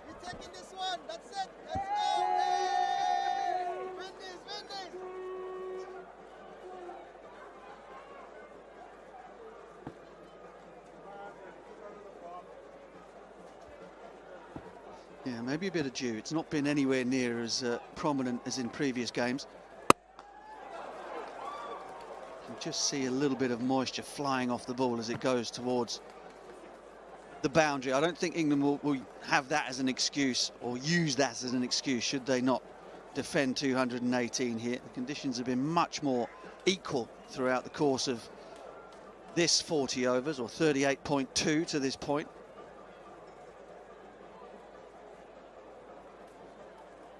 But 3 runs from the first 2 deliveries, no boundaries. I think they're just having a little look at that ball to see whether or not it's got too wet and that they can change it, and it looks as though they're going to. West Indies had a ball change, maybe 2 balls changed on Thursday evening.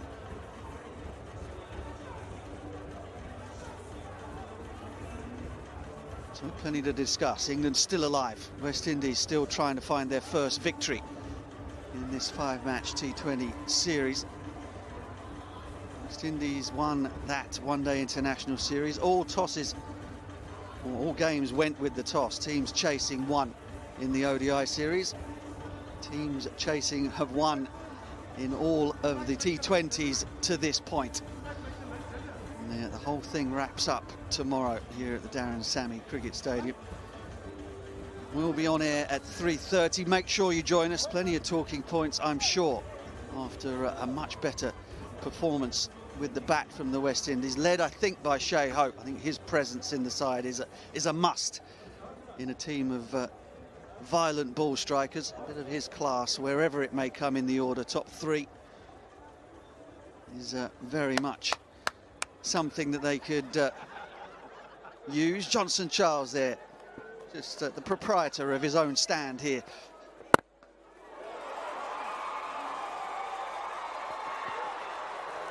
Overturn in on the action, but did he make some contact with the rope?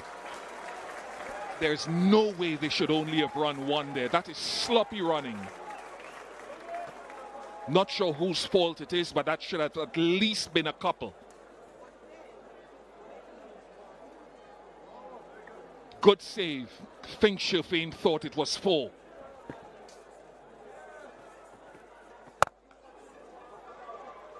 Another 1.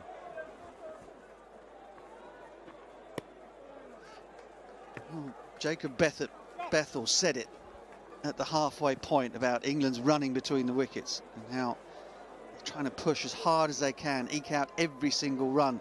Again, you go back to the Evan Lewis dismissal, the fact that they'd only run the 1 after Josh Buttler pulled off that incredible stop. It cost him his wicket.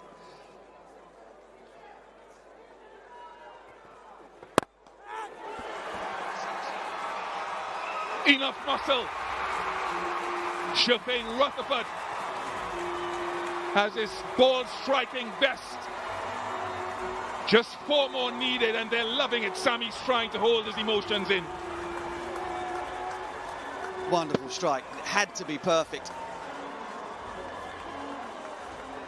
Firm base, hard swing of the bat. The first boundary in the penultimate over, that makes things a lot easier.